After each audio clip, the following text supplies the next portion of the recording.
तो टीचिंग गुरु में आपका फिर से स्वागत है। तो आइए उसका सेकंड पार्ट स्टार्ट करते हैं, सेकंड यूनिट का, कि इंटरेक्टिव रोल ऑफ टीचर।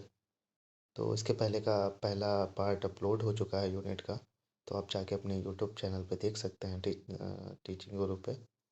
तो उसके आगे का स्टार्ट करते हैं हम लोग। ये यूनिट थोड़ी सी बड़ी है, जैसा कि आप लोगों ने देखा होगा कि ये पूरा सीटेट का लगभग सिलेबस कवर कर लेता है ये यूनिट।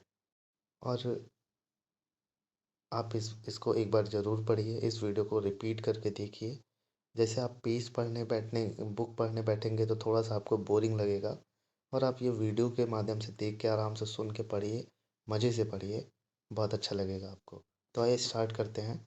इंटरैक्टिव रोल, सहभागी भूमिका। शिक्षकों की भूमिका को शिक्षार्थियों को उनके सीखने में सक्रिय प्रतिभागियों के रूप में देखने के लिए माना जाता है, न कि ज्ञान के प्राप्तकर्ता के रूप में। शिक्षक सहायता को विकास के उपयुक्त अभ्यास के एक आवश्यक घटक के रूप में भी देखा जाता है। एक शिक्षक शिक्षार्थी परामर्शदाता, प्रबंधक, मूल्यांकनकर्ता और नवप्रवर्तक के रूप में भी कार्य करता है। खेल के दौरान शिक्षक के हस्तक्षेप से समस्या समाधान, पूछताछ, अवांछित व्यवहार को पुनर्निर्देशित करने और बच्चों को खेलने के विषयों में लुभाने में सहायता करने से लेकर कई संभावनाएं हैं। शिक्षण अधिगम प्रक्रिया में शिक्षक की सहभागी भूमिका मुख्य रूप से सार्थक सीखने के लिए सभी छात्रों की सक्रिय भागीदारी पर जोर देती है। सहभागी होने के नाते एक शिक्षक को सभी बच्चों की ज़रूरतों को संबोधित करके और सार छात्र शिक्षक बातचीत के माध्यम से सीखने को सुविधाजनक बनाने के द्वारा सीखने की सुविधा प्रदान करने की कोशिश करनी चाहिए। नेक्स्ट रोल है पर्सपेक्टिव रोल, परिप्रेक्ष्य की भूमिका। भूमिका निर्वाह सिद्धांत या सामाजिक परिप्रेक्ष्य सामाजिक मनोवैज्ञानिक अवधारणा है कि बच्चों में सामाजिक संज्ञान को सुविधाजनक बनाने में सबसे महत्वपूर्ण कारकों में से एक दूसरों की भावनाओं और दृष्टिकोण को समझने की बढ़ती क्षमता है। एक क्षमता जो सामान्य संज्ञानात्मक विकास के परिणाम स्वरूप उभरती है।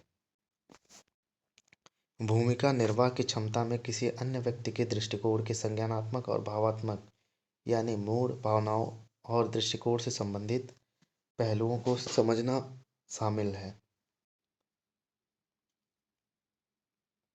और अवधारणात्मक दृष्टिकोण से अलग है, जो किसी अन्य व्यक्ति के दृष्टिकोण को पहचानने की क्षमता है। वातावरण, परिप्रेक्ष्य भूमिका की सहायता से शिक्षक विद्यार्थियों के परिप्रेक्ष्य में शिक्षण पद्धति का उपयोग कर सकता है। दूसरों के दृष्टिकोण, भावनाओं और व्यवहार के बारे में बच्चों के विचारों पर सामाजिक संज्ञानात्मक अनुसंधान क्षेत्र में अनुसंधान के सबसे बड़े क्षेत्रों में से एक के रूप में उभरा है। भूमिका निर्वाह सिद्धांत एक सैद्धांतिक आधार प्रदान कर सकता है जिस पर यह शोध अवलंबित हो सकता है और निर्देशित किया जाता है कि और कई अन्य सिद्धांतों और विषयों के संबंध और अनुप्रयोग हैं। नेक्स्ट टॉपिक है हमारा रोल ऑफ लर्नर, विद्यार्थी की भूमिका, शिक्षार्थी की भूमिका। वह व्यक्ति जो अधिगम के में सक्रिय रूप से शामिल है उसे शिक्षार्थी के रूप में जाना जाता है। अधिगम दृढ़ता से शिक्षार्थी के विकास के संज्ञानात्मक, सामाजिक, व्यक्तिगत और शैक्षणिक स्तर पर निर्भर है। शिक्षार्थी की विशेषताओं को 4 रूपों में वर्गीकृत किया जा सकता है। पहला है personal, academic, social and emotional. चौथा है कॉग्निटिव। तो आइए देखते हैं कॉग्निटिव कैरेक्टरिस्टिक्स।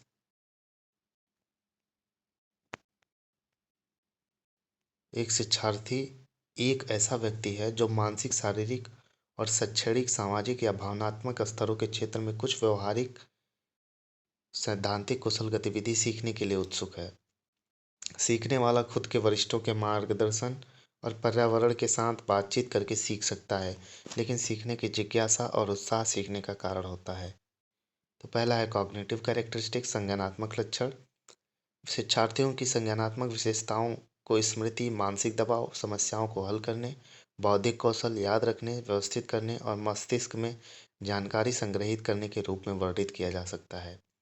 संज्ञानात्मक विशेषताओं के उदाहरण चर्चा को प्रोत्साहित कर रहे हैं, छात्रों को पता लगाने और समझने में मदद करना कि विचार कैसे जुड़े हैं, उनकी सोच को सही और स्पष्ट करें, समझ में सुधार, याद करने और प्रतिबिंबित करने के लिए विजुअलाइजेशन का उपयोग करना।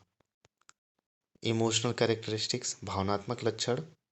भावनात्मक विशेषताओं में स्वछवि, आत्म प्रभावकारिता और एजेंसी की भावनाएं, मनोदशा आदि शामिल हैं।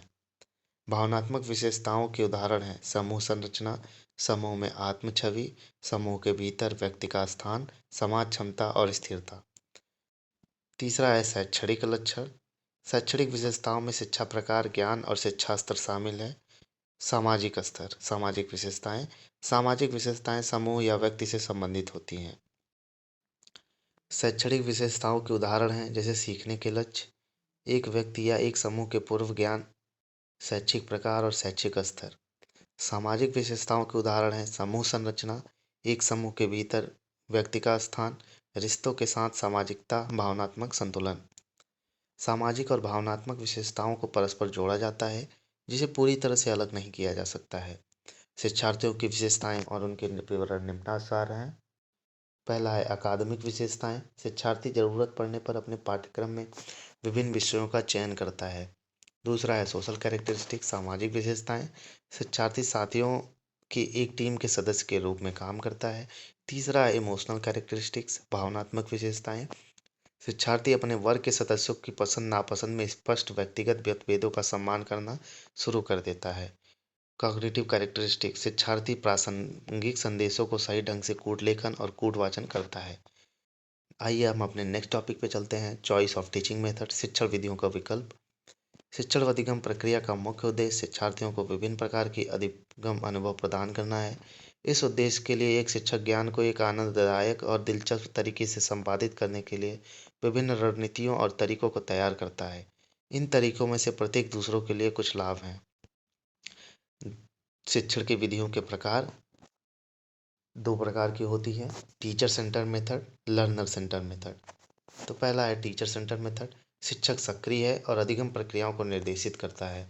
शिक्षार्थी सक्रिय होते हैं लर्नर सेंटर मेथड में, और अधिगम गतिविधियों को शिक्षकों द्वारा सुविधाजनक बनाया जाता है। नेक्स्ट है छात्र शिक्षकों अन्य स्रोतों से प्रेषित जानकारी प्राप्त करते हैं और उन्हें याद करते हैं। स्टूडेंट सेंटर में है, चाइल्ड सेंटर में है, छात्र अनुभवों के माध्यम से सीखते हैं और अधिगम कार्यों पर ध्यान केंद्रित करते हैं, सार्थक और ज्ञान का निर्माण करते हैं जिससे वैचारिक स्पष्टता प्राप्त होती है। नेक्स्ट टॉपिक है प्रकृति में उपदेशात्मक है, जिसके तहत अनुदेशक पाठ्यपुस्तकों, व्याख्यानों आदि पर आधारित होते हैं। इसमें है परियोजनाएं, गतिविधियां, समस्या समाधान और इस तरह का गहन अधिगम कारण बनते हैं। टीचर ओरिएंटेड में कम स्वायत्तता और शिक्षार्थियों की कम व्यस्तता होती है। शिक्षण के लिए उत्तरदायित्व और जिम्मेदार छात्रों के साथ शिक्षार्थियों की अधिक स्वायत्तता होती है। शिक्षण और अधिगम गतिविधियां प्रासंगिक नहीं हैं। अधिगम वास्तविक दुनिया में स्थित शिक्षण के रूप में प्रासंगिक है, इसलिए अधिगम को अधिक प्रासंगिकता है। महत्वपूर्ण सोच अधिगम के परिणाम है। अधिगम प्रक्रिया एक महत्वपूर्ण सोच है। शिक्षार्थियों से किसी समस्या के मानक प्रतिक्रिया समाधान अपेक्षित हैं। एक समस्या के कई प्रशंसनीय समाधान शिक्षार्थियों से अपेक्षित हैं। नेक्स्ट टॉपिक है हमारा वास्तविक कक्षा का स्थिति या सेवा शिक्षक की विधि में शिक्षण विधियाँ। पहला है इंडक्टिव मेथड्स, आगमनात्मक विधि तरीके। अंदाजा लगाने की कोशिश करो, ये हम कैसे जानते हैं कि काले बादल बारिश लाते हैं। आगमनात्मक विधि में हम कई उदाहरणों का अवलोकन करने के बाद अपने अंतर्ज्ञान का उपयोग करते हैं और एक सामान्य सूत्र बनाते हैं। अमूर्त सोच या ज्ञात सोच में ठोस जाकर सीखने का यह सबसे स्वाभाविक तरीका है। इसमें पहले हम कोई ऐसा उदाहरण देते हैं, फिर उसके बारे में हम अपना जानकारी लेते हैं कि कैसे हाँ ये ऐसे हो सकता है, कैसे लाता है। फिर उसके बाद में मतलब उसका अवलोकन करने के बाद हमें ज्ञान प्राप्त करते हैं कि हाँ ये ऐसे होता है। दूसरा है डिडक्टिव मेथड। इस विधि में एक शिक्षार्थी पहले सामान्य सूत्र सीखता है और फिर उसे विभिन्न सापेक्ष विशिष्ट उदाहरणों पर लागू करता है। यह शिक्षार्थी के समय और ऊर्जा की बचत होती है। तीसरा है क्वेश्चन आंसर मेथड, प्रश्न उत्तर विधि। यह बातचीत के साथ सीखने का सबसे प्राकृतिक तरीकों में से एक है। एक बच्चा जिज्ञासा से भरा होता है। बच्चा अपने आसपास की दुनिया को समझने के लिए बहुत सारे सवाल पूछता है। एक शिक्षक उत्तर नहीं देता है, लेकिन एक प्रश्न इस तरह से पूछता है कि बच्चा स्वतंत्र रूप से उत्तर ढूंढता है। एक शिक्षक द्वारा पूछा गया प्रत्येक प्रश्न शिक्षार्थी के लिए मार्गदर्शन होता है। इसी तरह एक शिक्षार्थी द्वारा पूछा गया प्रत्येक प्रश्न एक शिक्षक के लिए मार्गदर्शन होता है। चौथा है प्रॉब्लम सॉल्विंग मेथड, समस्या समाधान विधि। जब एक शिक्षक एक बच्चे को एक वास्तविक समस्या देता है और बच्चे को स्वतंत्र रूप से समाधान खोजने के लिए प्रेरित करता है, तो शिक्षक की भूमिका गायब हो जाती है और शिक्षार्थी स्थिति का सक्रिय या स्वतंत्र नियंत्रक बन जाता है। यह समस्या सरल होती है, इसे समस्या समाधान विधि कहते हैं। यदि समस्या जटिल और बड़ी है तो यह शिक्षार्थी के लिए परियोजना बन जाती है। नेक्स्ट है प्रोजेक्ट मेथड, परियोजना विधि। 20वीं सदी की शुरुआत में विलियम हार्ड किलपैट्रिक ने परियोजना विधि की कक्षा के दर्शन में विकसित किया। तो प्रोजेक्ट मेथड के जो भाई करता है वो है किलपैट्रिक। उनका उपकरण बाल केंद्रित है और प्रगतिशील शिक्षा पर आधारित है। किलपैट्रिक ने अपनी पद्धति के लिए परियोजनाओं के 4 वर्ग तैयार किए।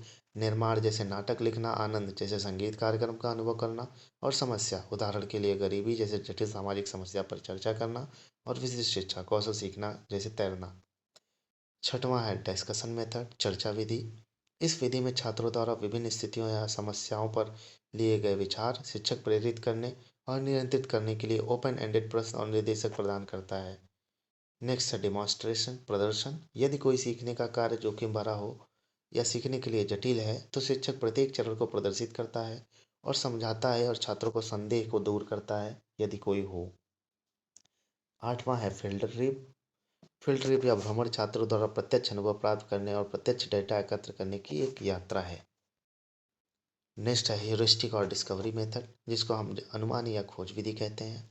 शिक्षण की अनुमानी विधि ह्यूरिस्टिक शब्द का आर्मस्ट्रांग को संदर्भित करता है, जो इस रणनीति के प्रतिपादक थे। पोलियन और दनकर ने इसे समस्या समाधान कहा। परीक्षण और त्रुटि सिद्धांत के मनोवैज्ञानिक सिद्धांतों पर आधारित है। तार्किक और कल्पनाशील सोच उनकी प्रकार की शिक्षण रणनीति के लिए अनुलाभ है। 10वां है प्लेवे मेथड, खेल विधि। फ्रोबेल के अनुसार बच्चे विभिन्न खेल गतिविधियों के माध्यम से अपने परिवेश का पता लगाते हैं और उसे समझते हैं। उनके अनुसार विद्यालय बच्चों के लिए खेल के मैदान की तरह होने चाहिए। उन्होंने इसका नाम बालवाड़ी रखा।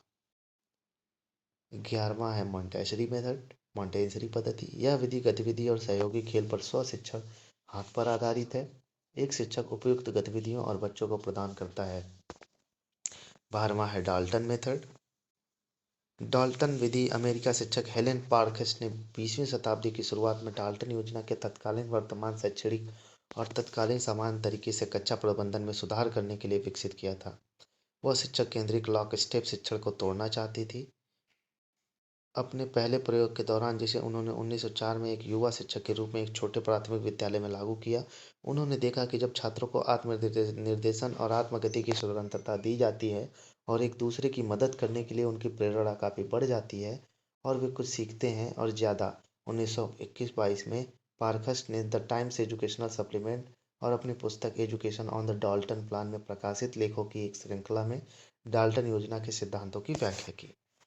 13वां है सोर्स मेथड, स्रोत विधि। स्रोत विधि एक गतिविधि उन्मुख विधि है या आमतौर पर सामाजिक अध्ययन के विषय में प्रयोग किया जाता है। आमतौर पर स्रोतों का मतलब एक व्यक्ति, किताबें या दस्तावेज या चित्र या वास्तविक वस्तुएं होती हैं जो सीखने के लिए जानकारी प्रदान कर सकती हैं। यह वास्तविक स्रोतों से सीधे से सीख रहा है। इस विधि में 3 प्रकार के स्रोत होते हैं: भौतिक संसाधन, मूर्तियाँ, मशीनें, हथियार आदि।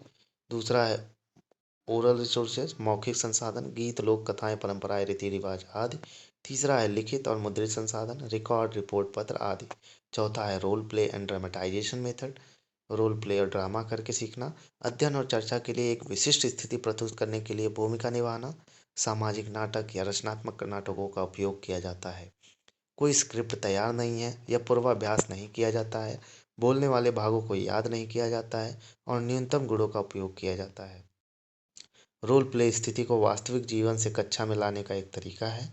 दूसरे शब्दों में, एक भूमिका वे अलग व्यक्ति होने का दिखावा करते हैं।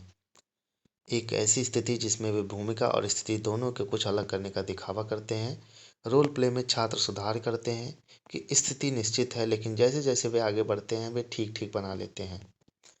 15वां है ब्रेन स्टॉर्मिंग मेथड, विचार मंथन विधि। विचार मंथन एक समूह सृजनात्मक तकनीक है जिसके द्वारा एक विशेष समस्या के लिए एक निष्कर्ष निकालने का प्रयास किया जाता है। 1953 की पुस्तक अप्लाइड इमेजिनेशन में एलेक्स फैक्नी ओसबर्न द्वारा इस शब्द को लोकप्रिय बनाया गया था। 16वां है एक्टिविटी मेथड, गतिविधि विधि। गतिविधि आधारित शिक्षा की शुरुआत 1944 में द्वितीय विश्व युद्ध के आसपास एक ब्रिटिश व्यक्ति डेविड हॉर्सबर्ग ने की थी। गतिविधि पद्धति एक शिक्षक द्वारा अपनाई जाने वाली तकनीक है जो गतिविधि के माध्यम से शिक्षण को अपनी पद्धति पर जोर देती है, जिसमें छात्र कड़ी मेहनत से भाग लेते हैं और कुशल सीखने के अनुभव लाते हैं। यह एक बाल केंद्रित दृष्टिकोण है।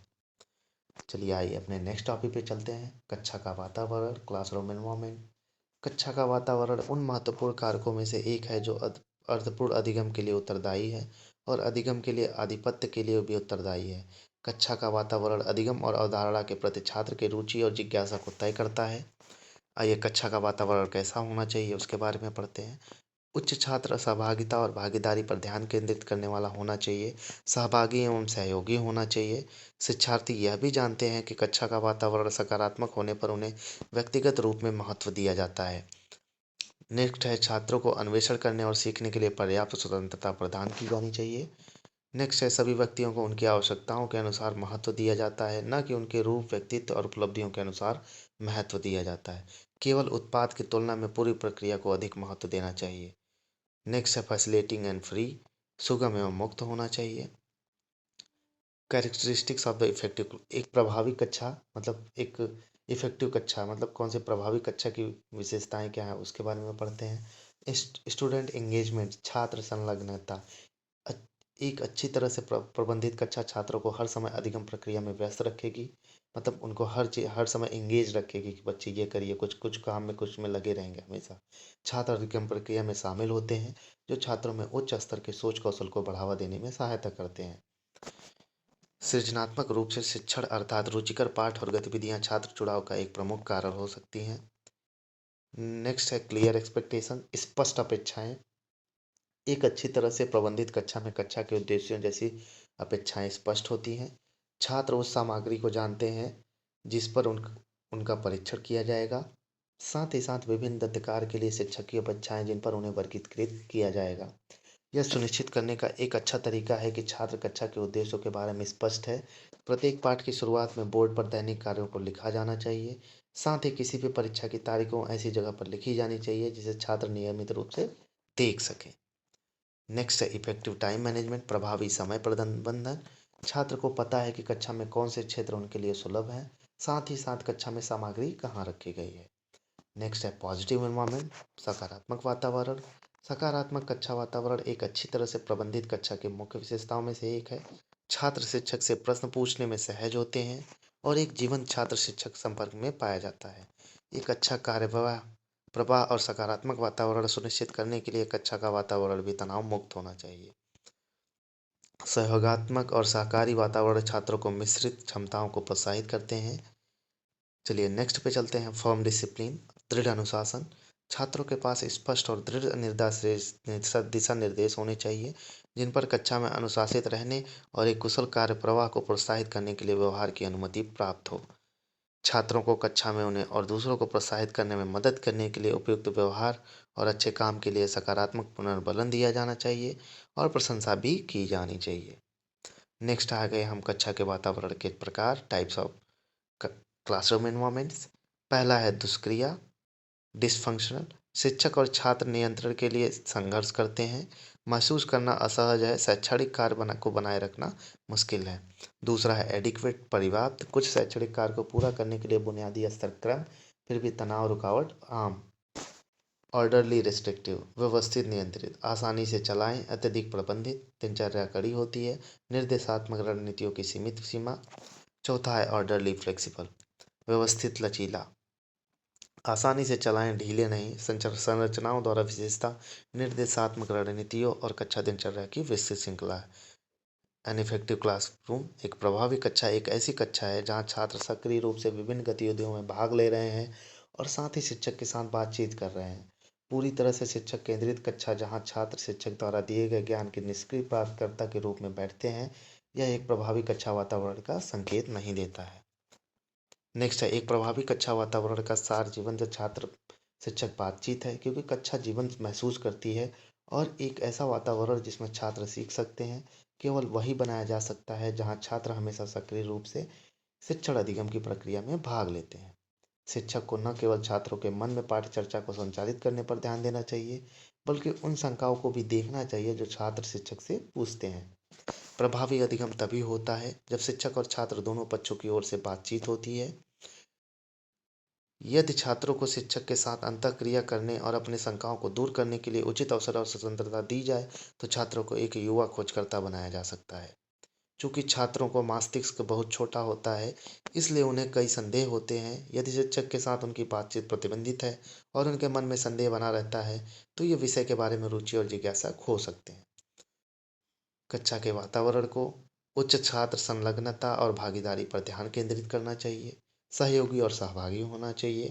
छात्रों को खोजने और सीखने के लिए पर्याप्त स्वतंत्रता प्रदान करनी चाहिए। केवल उत्पाद की तुलना में पूरी प्रक्रिया को अधिक महत्व देना चाहिए। आइए अब अपने धीरे धीरे नेक्स्ट टॉपिक पे पहुंचते हैं। Understanding of discipline, power etcetera, अनुशासन, शक्ति आदि की समझ। स्कूल अनुशासन। स्कूल के भीतर अनुशासन यह सुनिश्चित करने के उद्देश्य से कार्य करता है कि शिक्षण हो सके। इसके भीतर स्कूल समाज के व्यक्ति और सभी सदस्यों के अधिकारों की रक्षा की जाती है। अनुशासन को आचार संहिता के रूप में माना जाता है, जो शिक्षक और छात्र दोनों को आपसी सम्मान के रिश्ते में बांधता है, न कि नियमित तोड़ने के मामले में। अधिकांश स्कूलों में आचार संहिता के रूप में कार्य करने वाले नियमों का एक समूह विद्यार्थियों के अनुरूप तैयार किया जाता है। इस तरह के नियम यथासंभव कम होने चाहिए और उचित होने चाहिए। स्कूल के नियमों बनाने में विद्यार्थियों को शामिल होना चाहिए। Main objectives of school discipline. School अनुशासन के मुख्य उद्देश्य सुचारू रूप से चलने वाली कक्षाओं के लिए छात्रों के लिए अनुकूल वातावरण प्रदान करने के लिए, जो तुलनात्मक रूप से शिथिल लेकिन ढीले नहीं संरचना को प्रकट करते हैं। इन कक्षाओं में शिक्षक कई प्रकार की दिनचर्या और निर्देशात्मक रणनीतियों का उपयोग करते हैं और छात्रों को सामग्री का अर्थ बनाने पर जोर दिया जाता है। छात्र बिना किसी संकोच के या शिक्षक के डर के बिना कक्षा में अपने विचार खुलकर व्यक्त कर सकते हैं। छात्रों को सुरक्षित, आकर्षक और क्रियाशील महसूस करने के लिए एक सुरक्षित वातावरण प्रदान करने के लिए कक्षा आयु की उपयुक्तता को ध्यान में रखते हुए शिक्षक और छात्र किस प्रकार की कक्षा गतिविधियां करेंगे आदि। कक्षा का वातावरण कक्षा के बारे में कुछ अच्छा बताता है कि समान हो। शिक्षण अधिगम प्रक्रिया के दौरान छात्रों को सक्रिय, अनुशासित, सतर्क, सहभागी रखने के लिए शिक्षक उत्तरदायी होते हैं। इन सब के लिए शिक्षक को छात्रों को प्रेरित रखना होता है ताकि वे स्व अनुशासित रहें और कक्षा की गतिविधि में सक्रिय रूप से प्रदर्शन करें।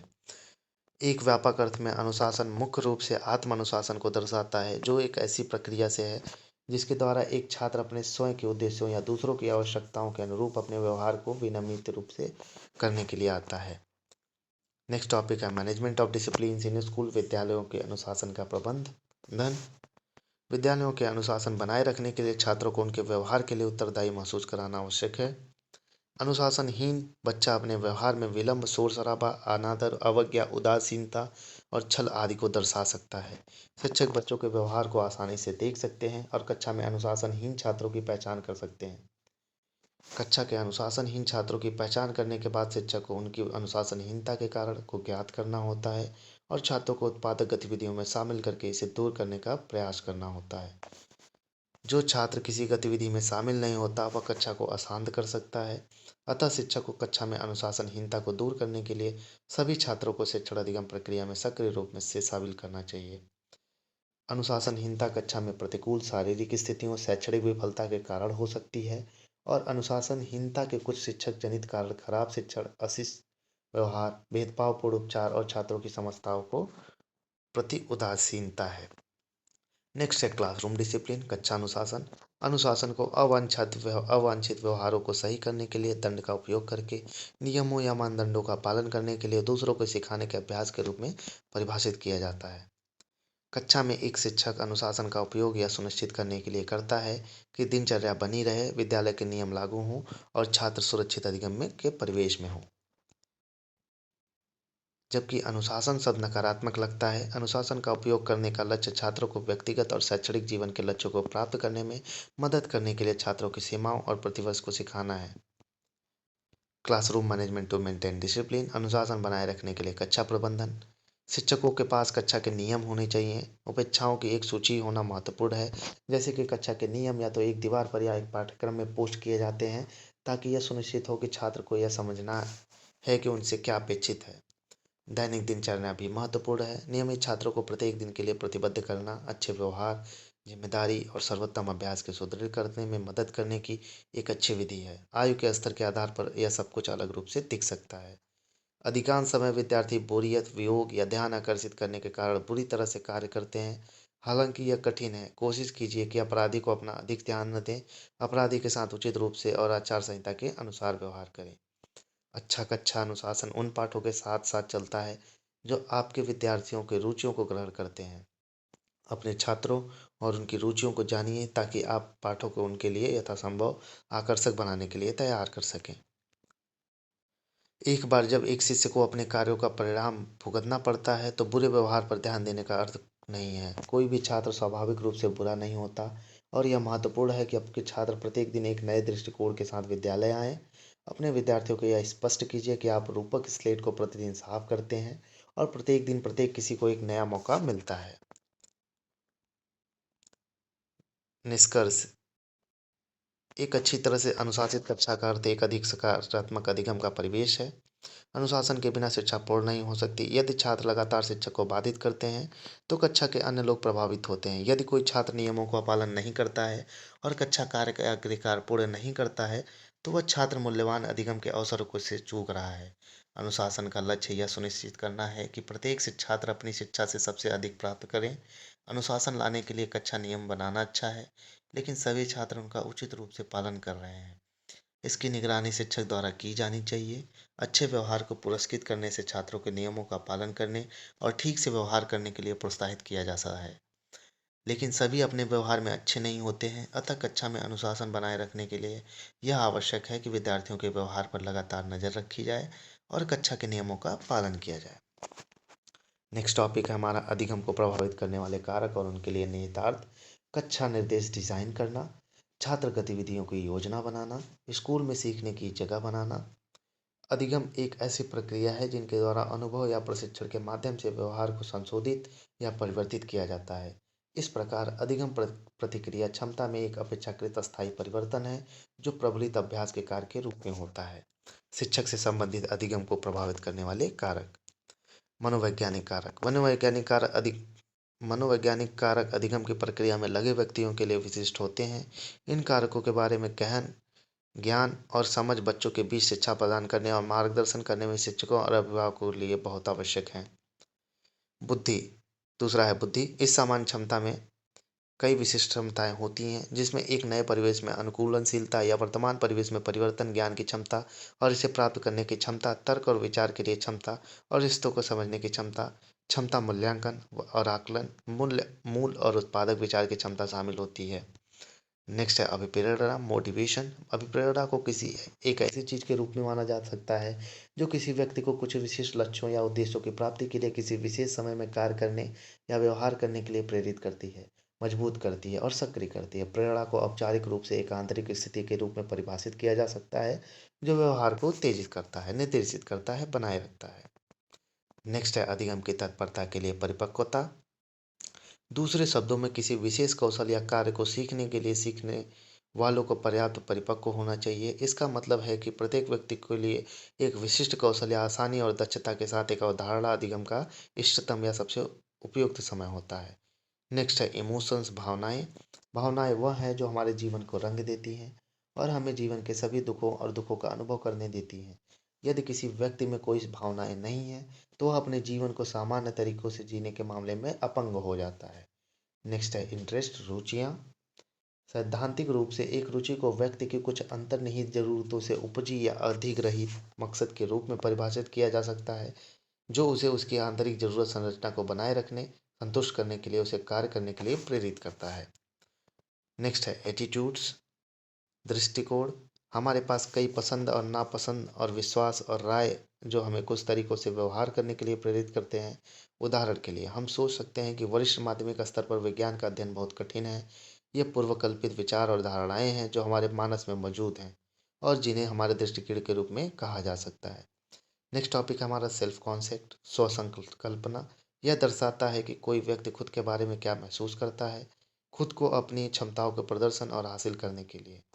नेक्स्ट है लर्निंग स्टाइल्स, अधिगम शैलियाँ। हर व्यक्ति के अधिगम की स्थिति के लिए अलग अलग प्राथमिकताएं होती हैं। इन्हें लर्निंग स्टाइल या अधिगम प्राथमिकता कहा जाता है। अधिगम की शैली के सिद्धांत पहचानते हैं कि व्यक्ति अलग अलग तरीकों से सीखते हैं और प्रत्येक व्यक्ति की सीखने की अनूठी शैली होती है। नेक्स्ट है विषय वस्तु पर शिक्षक का ज्ञान। शिक्षक जो अपने विषय का ज्ञान में दृढ़ता से निहित है, स्पष्ट प्रस्तुतियाँ करते हैं और छात्रों की कठिनाइयों को आसानी से पहचानते हैं, वह आवेदन उन्मुख शिक्षण भी करने में सक्षम चाहिए। नेक्स्ट है लीडरशिप स्टाइल, नेतृत्व शैली। शिक्षक द्वारा इस तरह की सत्तावादी, लोकतांत्रिक, परोपकारी या उदासीनता के संदर्भ में अपनाई जाने वाली नेतृत्व शैली बहुत प्रभावित करती है कि छात्र सीखने के कार्यों में कैसे प्रतिक्रिया देंगे और खुद को शामिल करेंगे। शिक्षक अपने छात्रों के साथ जो संबंध रखते हैं वह कक्षा के स्वर और जलवायु को भी निर्धारित करता है। मूल्यांकन संबंधी टिप्पणियाँ, जो शिक्षक या तो मौखिक रूप से या लिखित रूप से करते हैं, छात्रों को अधिगम पर बहुत असर डालते हैं। उनके पास प्रेरित और प्रोत्साहित करने और दबाव और हतोत्साहित करने की शक्ति है। नेक्स्ट है अपेक्षाओं के अलावा शिक्षकों से संबंधित कई अन्य विशेषताएं हैं, उनके शिक्षार्थियों और शिक्षण अधिगम प्रक्रिया को प्रभावित करती हैं। इनमें से सबसे महत्वपूर्ण है प्रतिरूपण, उत्साह, देखभाल और सकारात्मक उम्मीदें हैं। अनुसंधान इंगित करता है कि शिक्षक जो वर्तमान उत्साहपूर्वक जानकारी प्रस्तुत करते हैं, शिक्षार्थियों की आत्म प्रभावकारिता, प्रयास और क्षमता, आत्मविश्वास और उपलब्धि के गुण को बढ़ाते हैं। एक शिक्षक का देखभाल करने वाला रवैया और वह कैसे संचार करता है, यह एक और महत्वपूर्ण कारक है। देखभाल एक शिक्षक द्वारा अपने शिक्षार्थियों के संरक्षण और विकास पर जोर देने और निवेश करने की क्षमता को संदर्भित करता है। शिक्षार्थी संबंधित परिपक्वता, सीखने के लिए तत्परता, मोटिवेशन, प्रेरणा, सेल्फ कॉन्सेप्ट, स्व अवधारणा। चौथा है गोल्स, लक्ष्य। टीचर से रिलेटेड शिक्षक संबंधित है शिक्षक का व्यक्तित्व, विषय वस्तु पर महारत, संचार, शिक्षक का नेतृत्व शैली, शिक्षार्थियों के साथ शिक्षक के पारस्परिक संबंध। छठवां है टीचिंग शैली। टास्क रिलेटेड, कार्य संबंधित, उपयोग की गई विधियाँ, कार्य की प्रकृति, शिक्षण सहायक सामग्री का प्रयोग किया, अनुशासन की संरचना। एनवायरमेंटल रिलेटेड, पर्यावरण संबंधित, भौतिक वातावरण, कक्षा की सामाजिक भावनात्मक वातावरण, बैठने की उचित व्यवस्था, शिक्षण शिक्षण संसाधनों की उपलब्धता, सामग्री की प्रकृति या सीखने का अनुभव कक्षा से संबंधित कारक हैं जो सीखने को प्रभावित करते हैं। नेक्स्ट टॉपिक है हमारा कक्षा का अनुदेशन करना। अनुदेशन एक तरीका है जिससे शिक्षक कुछ करने की प्रक्रिया प्रदान करता है। यदि शिक्षक किसी कक्षा में गणितीय समस्या को हल करने वाले कार्य को पूरा करने के लिए क्रम दर क्रम, इसलिए यह निष्कर्ष निकाला जा सकता है कि कक्षा में शिक्षण को जीवन की घटनाओं से जोड़ा जाना चाहिए। पहला है डायरेक्ट इंस्ट्रक्शन, प्रत्यक्ष निर्देश विधि। शिक्षक अपने छात्रों को एक विशिष्ट कौशल सिखाने के लिए स्पष्ट शिक्षण तकनीकों का उपयोग करते हैं। इस प्रकार का निर्देश शिक्षक द्वारा निर्देशित विधि है। इसमें सक्रिय शिक्षण गतिविधियां जैसे चर्चाएं, कार्यशालाएं या केस स्टडी शामिल नहीं है। शैक्षणिक समूह चर्चा और प्रश्नोत्तर सत्र संभाषण संबंधी है और प्रत्यक्ष शिक्षण विधियों का हिस्सा है। दूसरा है इनडायरेक्ट इंस्ट्रक्शंस, अप्रत्यक्ष शिक्षण। अप्रत्यक्ष शिक्षण शिक्षण और अधिगम के लिए एक दृष्टिकोण है जिसमें अवधारणाओं, प्रतिरूपों और अमूर्तता को रणनीतियों के संदर्भ में पढ़ाया जाता है, जो अवधारणा सीखने, पूछताछ और समस्या समाधान पर जोर देते हैं। अप्रत्यक्ष शिक्षण शिक्षण और अधिगम के लिए एक दृष्टिकोण है जिसमें अवधारणाओं, प्रतिरूपों, अमूर्तता को रणनीतियों के संदर्भ में पढ़ाया जाता है, जो अवधारणा सीखने, पूछताछ और समस्या समाधान पर जोर देते हैं। इसकी प्रक्रिया पूछताछ है। सामग्री में अवधारणाएं शामिल हैं। प्रसंग एक समस्या है। यह सक्रिय रूप से स्व अधिगम में शामिल था, वास्तविक दुनिया की समस्याओं को समाधान करने के लिए नए ज्ञान का योगदान देता था। प्रत्यक्ष शिक्षण की रणनीतियों इस प्रकार हैं। अग्रिम आयोजकों का उपयोग, वैचारिक गतिविधि, आज्ञानात्मक और निगमनात्मक, उदाहरणों और गैर उदाहरणों का उपयोग, परीक्षण और खोज को निर्देशित करने के लिए प्रश्नों का उपयोग, छात्रों विचारों का उपयोग, छात्र आत्म मूल्यांकन, यूज ऑफ ग्रुप डिस्कशन, समूह चर्चा का उपयोग। तीसरा है डिफरेंशिएटेड इंस्ट्रक्शन, विभेदित निर्देश। एक शिक्षण दृष्टिकोण है जो छात्रों को विभिन्न अधिगम की जरूरतों के लिए निर्देश करता है।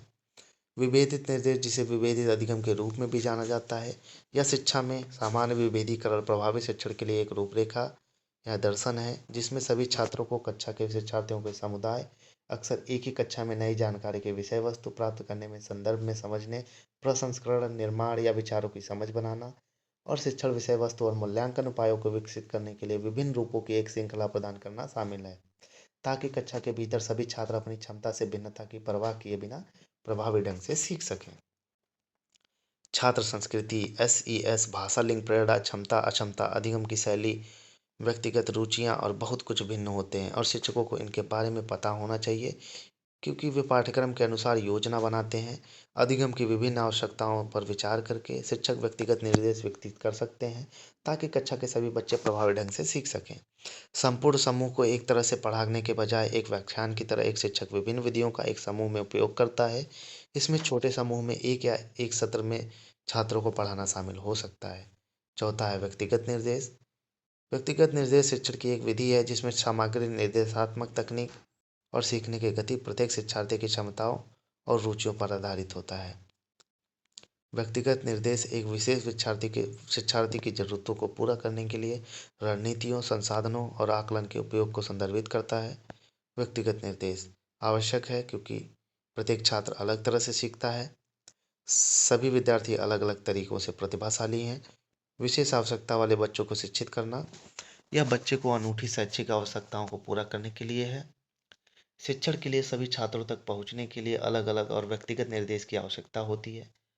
व्यक्तिगत प्रगति की सावधानीपूर्वक और निरंतर मूल्यांकन किया जा सकता है। नेक्स्ट है व्यक्तिगत निर्देशों के लिए कदम। छात्रों की पृष्ठभूमि, ज़रूरतों और रुचियों का आकलन, उपयुक्त विषय वस्तु का चयन, ज़रूरतों और रुचियों को पूरा करने के लिए शिक्षण रणनीतियों का निर्धारण, प्रगति की निरंतर निगरानी, जहां भी आवश्यक हो संशोधन विकल्प करना, गुणात्मक और मात्रात्मक रिकॉर्ड सहित व्यापक शिक्षा। नेक्स्ट है कंप्यूटर एडेड इंस्ट्रक्शन। कंप्यूटर सहायता निर्देश कंप्यूटर प्रौद्योगिकी की मदद से शिक्षण को आकर्षक और गतिशील बनाने के लिए शैक्षिक निर्देश में कंप्यूटर के उपयोग को संदर्भित करता है।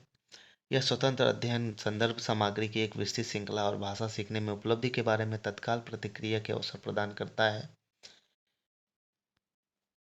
यह प्रासंगिक सामग्री, तत्कालिक प्रतिक्रिया और उन्हें अपनी गति से काम करने की स्वतंत्रता प्रदान करके भाषा सीखने की आसान और सार्थक बनाता है। कंप्यूटर एडेड इंस्ट्रक्शन, कंप्यूटर सहायक निर्देश व्यक्तिगत शिक्षार्थियों की आवश्यकताओं के अनुरूप सूचना को संसाधित करता है।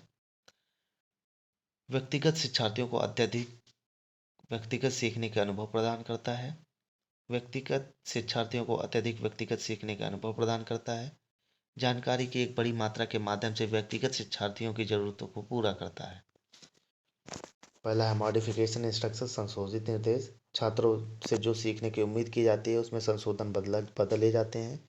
छात्र की क्षमता के अनुसार संभावनाएं बनती हैं। दूसरा है विभेदित निर्देश। इसमें एक शिक्षक समावेशी कक्षा में सबसे चुनौतीपूर्ण से लेकर सबसे प्रतिभाशाली तक की सभी बच्चों की ज़रूरतों को पूरा करने के लिए निर्देश तैयार करता है। अलग अलग निर्देश न केवल आपके विशेष कक्षा के छात्रों को पूरी तरह से भाग लेने में मदद करने वाले हैं।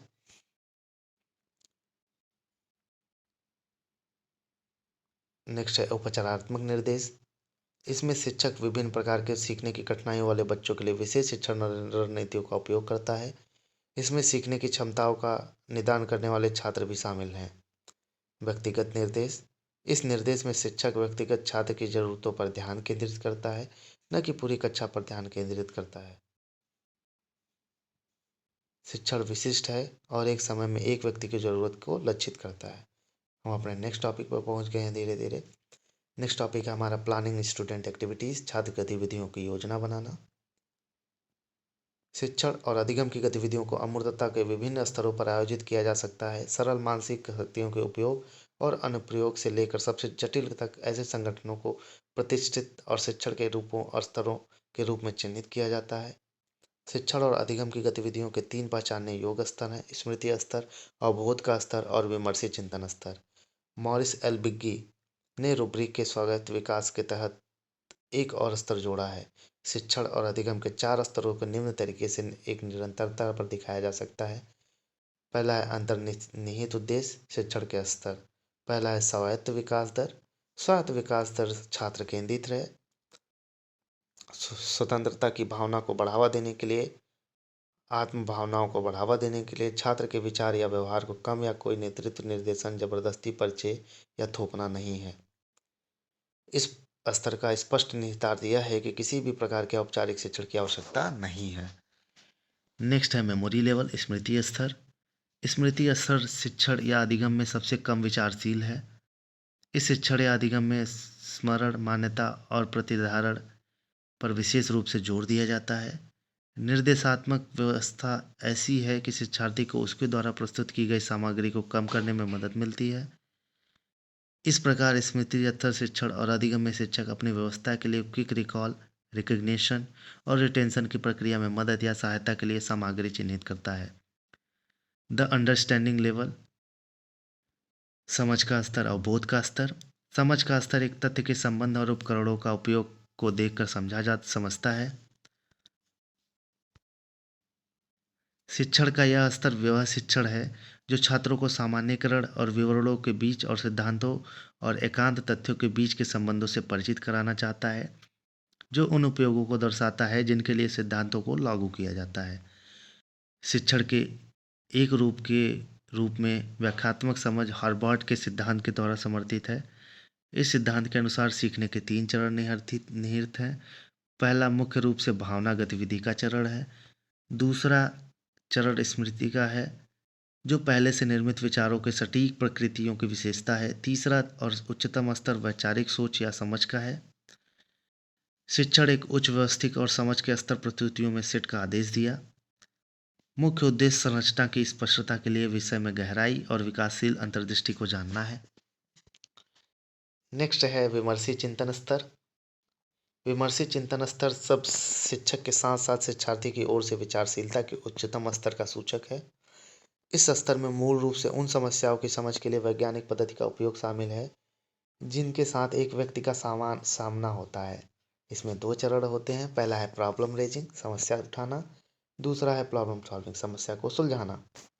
शिक्षार्थी की व्यक्तिगत भागीदारी और समाधान प्राप्त करने के लिए उसकी भावना की तीव्रता शिक्षण और सीखने के एक चिंतनशील स्तर की सफलता के संकेतक हैं। संज्ञानात्मक क्षेत्र सिद्धांत शिक्षण और सीखने के विमर्शी चिंतन स्तर को सहायता प्रदान करता है। संदर्भ के इस फ्रेम में पढ़ाने की विधि, समस्याओं और उनके संसाधनों की जांच बनी जाती है। नेक्स्ट है planning and organizing of teaching learning. शिक्षण अधिगम की योजना और संगठन। पाठ्यक्रम और पाठ्यचर्या की अवधारणा, प्रत्यक्ष और प्रच्छन्न पाठ्यचर्या, मूलभूत साक्षरता और अंक ज्ञान, बचपन की देखभाल और शिक्षा, योग्यता आधारित शिक्षा, अनुभवात्मक शिक्षा आदि। निर्देशात्मक योजनाएं, वर्ष योजना, इकाई योजना, पाठ योजना। नेक्स्ट है शिक्षण सामग्री और संसाधन। उसके बाद है शिक्षण अधिगम के लिए शब्द सूचना और संचार प्रौद्योगिकी, ICT। नेक्स्ट है अधिगम का आकलन। अधिगम के लिए, अधिगम के रूप में प्रत्येक योजना बनाने में अर्थ, उद्देश्य और विचार। तो नेक्स्ट टॉपिक है हमारा क्यूरिकुलम, पाठ्यचर्चा। पाठ्यचर्चा वांछित उद्देश्यों को प्राप्त करने के लिए शिक्षार्थियों को स्कूलों द्वारा प्रदान की जाने वाली सभी गतिविधियों और अनुभवों का कुल योग है। पाठ्यचर्चा लैटिन भाषा के क्यूरेरे से लिया गया है, जिसका अर्थ है दौड़ना या रेस कोर्स। पाठ्यचर्चा का अर्थ एक निश्चित लक्ष्य तक पहुंचने के लिए चलाया जाने वाला कारण है।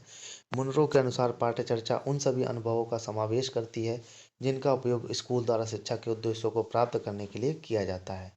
इस बच्चे की रुचि के अनुसार तैयार किया जाना चाहिए और आत्म अनुभव के अवसर प्रदान करना चाहिए।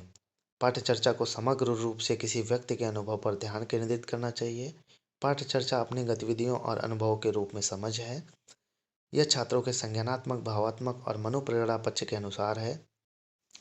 पाठ्यचर्चा के मूल्यांकन के लिए बच्चों के लिए उपयुक्त दिशा निर्देश या विचार होते हैं जिनके द्वारा शिक्षक उनकी उपलब्धि का मूल्यांकन करता है। पाठ्यचर्चा छात्रों को पढ़ाई जाने वाली विषय वस्तु की सूची है। पाठ्यचर्चा विषयों का एक समूह है।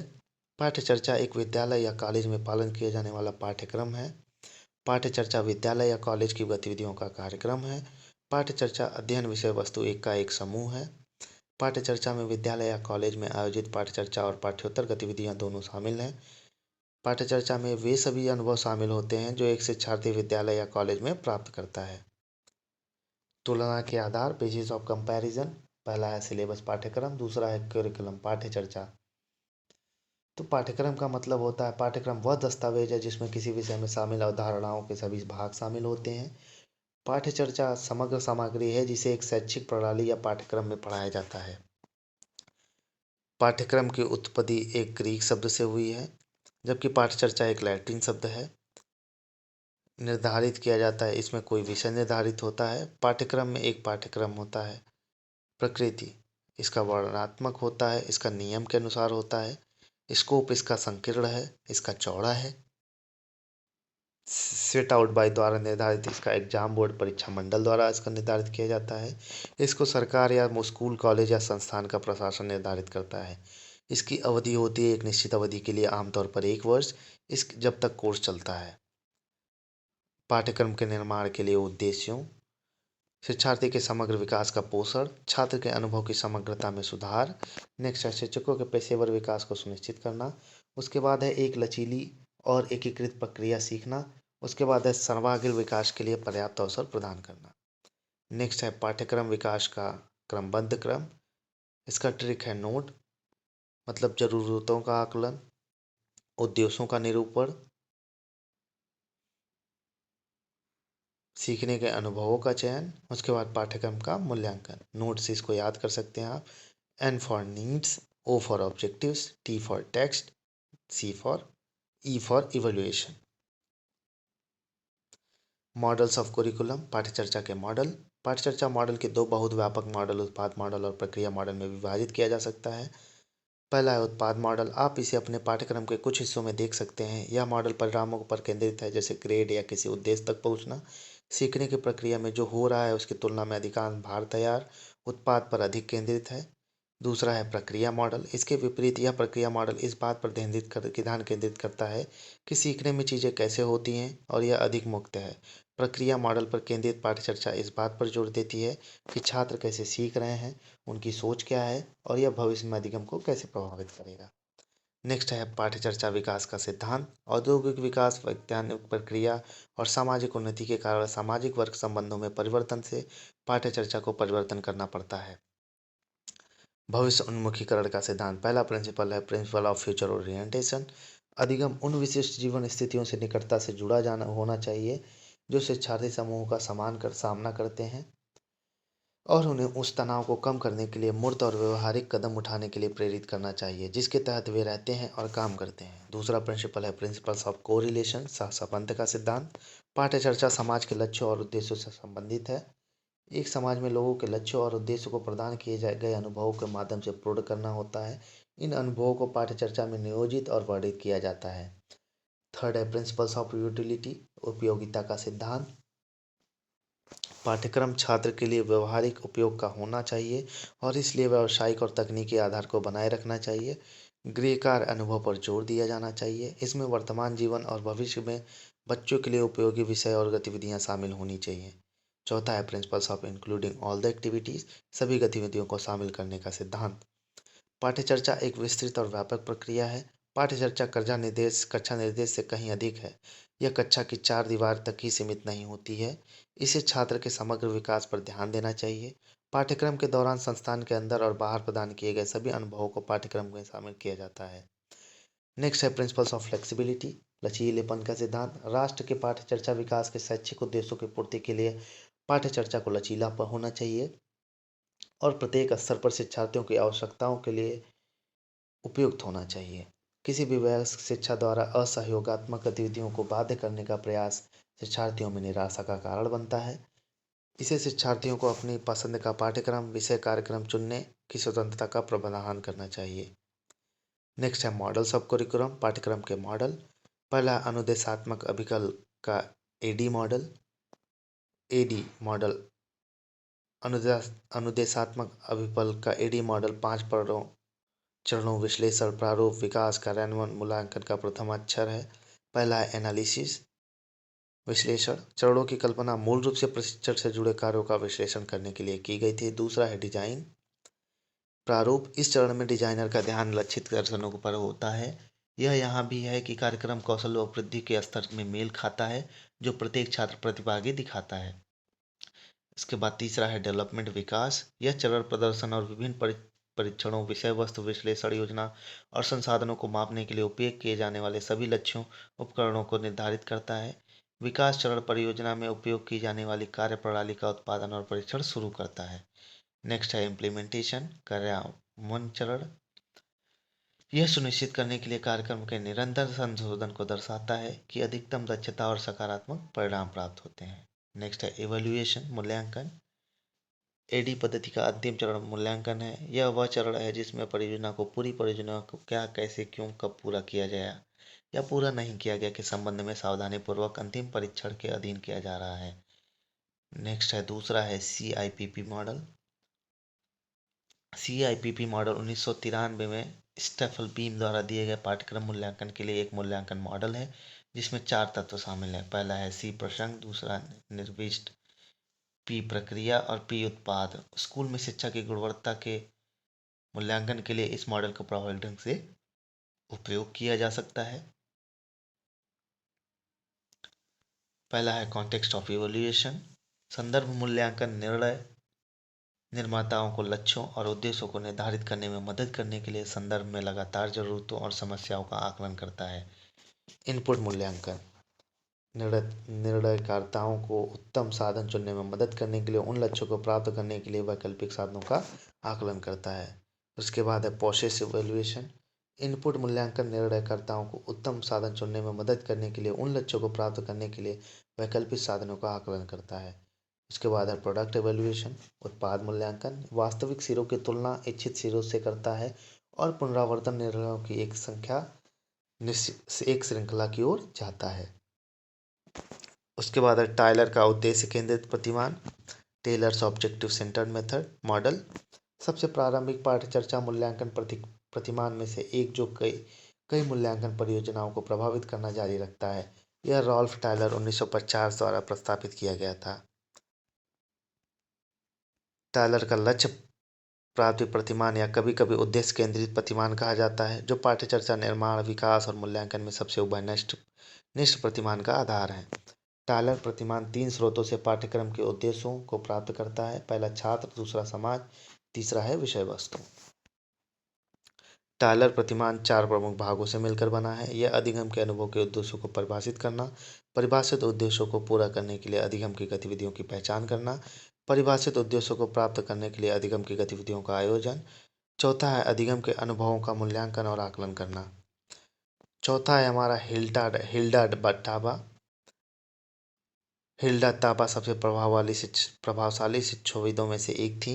उसने एक संप्रत्यय विकास रणनीति विकसित की जिसे आगमनात्मक मॉडल या संप्रत्यय विकास का मॉडल CDM के रूप में भी जाना जाता है। पाठ्यचर्चा विकास के हिल्डा ताबा मॉडल के चरण। पहला चरण है शिक्षार्थियों की आवश्यकताओं का निदान। शिक्षक, जो पाठ्यचर्या निर्माता भी है, उन छात्रों की आवश्यकताओं की पहचान करके प्रक्रिया शुरू करता है जिनके लिए पाठ्यचर्या की योजना बनाई जानी है। उदाहरण के लिए, अधिकांश छात्र गंभीर रूप से सोचने में असमर्थ हैं। दूसरा है फॉर्मुलेशन ऑफ ऑब्जेक्टिव, उद्देश्यों का निरूपण। जब शिक्षक शिक्षार्थियों की उन आवश्यकताओं की पहचान कर लेता है जिन पर ध्यान देने की आवश्यकता होती है, तो वह उन उद्देश्यों को निर्दिष्ट करता है जिनके द्वारा आवश्यकताओं की पूर्ति की जाएगी। तीसरा है सिलेक्शन ऑफ द कंटेंट, विषय वस्तु का चयन। चयनित या सृजित उद्देश्य पाठ्यचर्या की विषय वस्तु को या विषय वस्तु को सुझाव देते हैं। न केवल उद्देश्यों और सामग्री का मिलान होना चाहिए, बल्कि चुनी गई सामग्री की वैधता और महत्व को भी निर्धारित करने की आवश्यकता है, यानी सामग्री को प्रासंगिकता और महत्व। चौथा है ऑर्गेनाइजेशन ऑफ द कंटेंट, विषय वस्तु का संगठन। एक शिक्षक न केवल विषय वस्तु का चयन कर सकता है, बल्कि शिक्षार्थियों की परिपक्वता, उनकी शैक्षणिक उपलब्धि और उनकी रुचियों को ध्यान में रखते हुए इसे एक विशेष क्रम में व्यवस्थित करना चाहिए।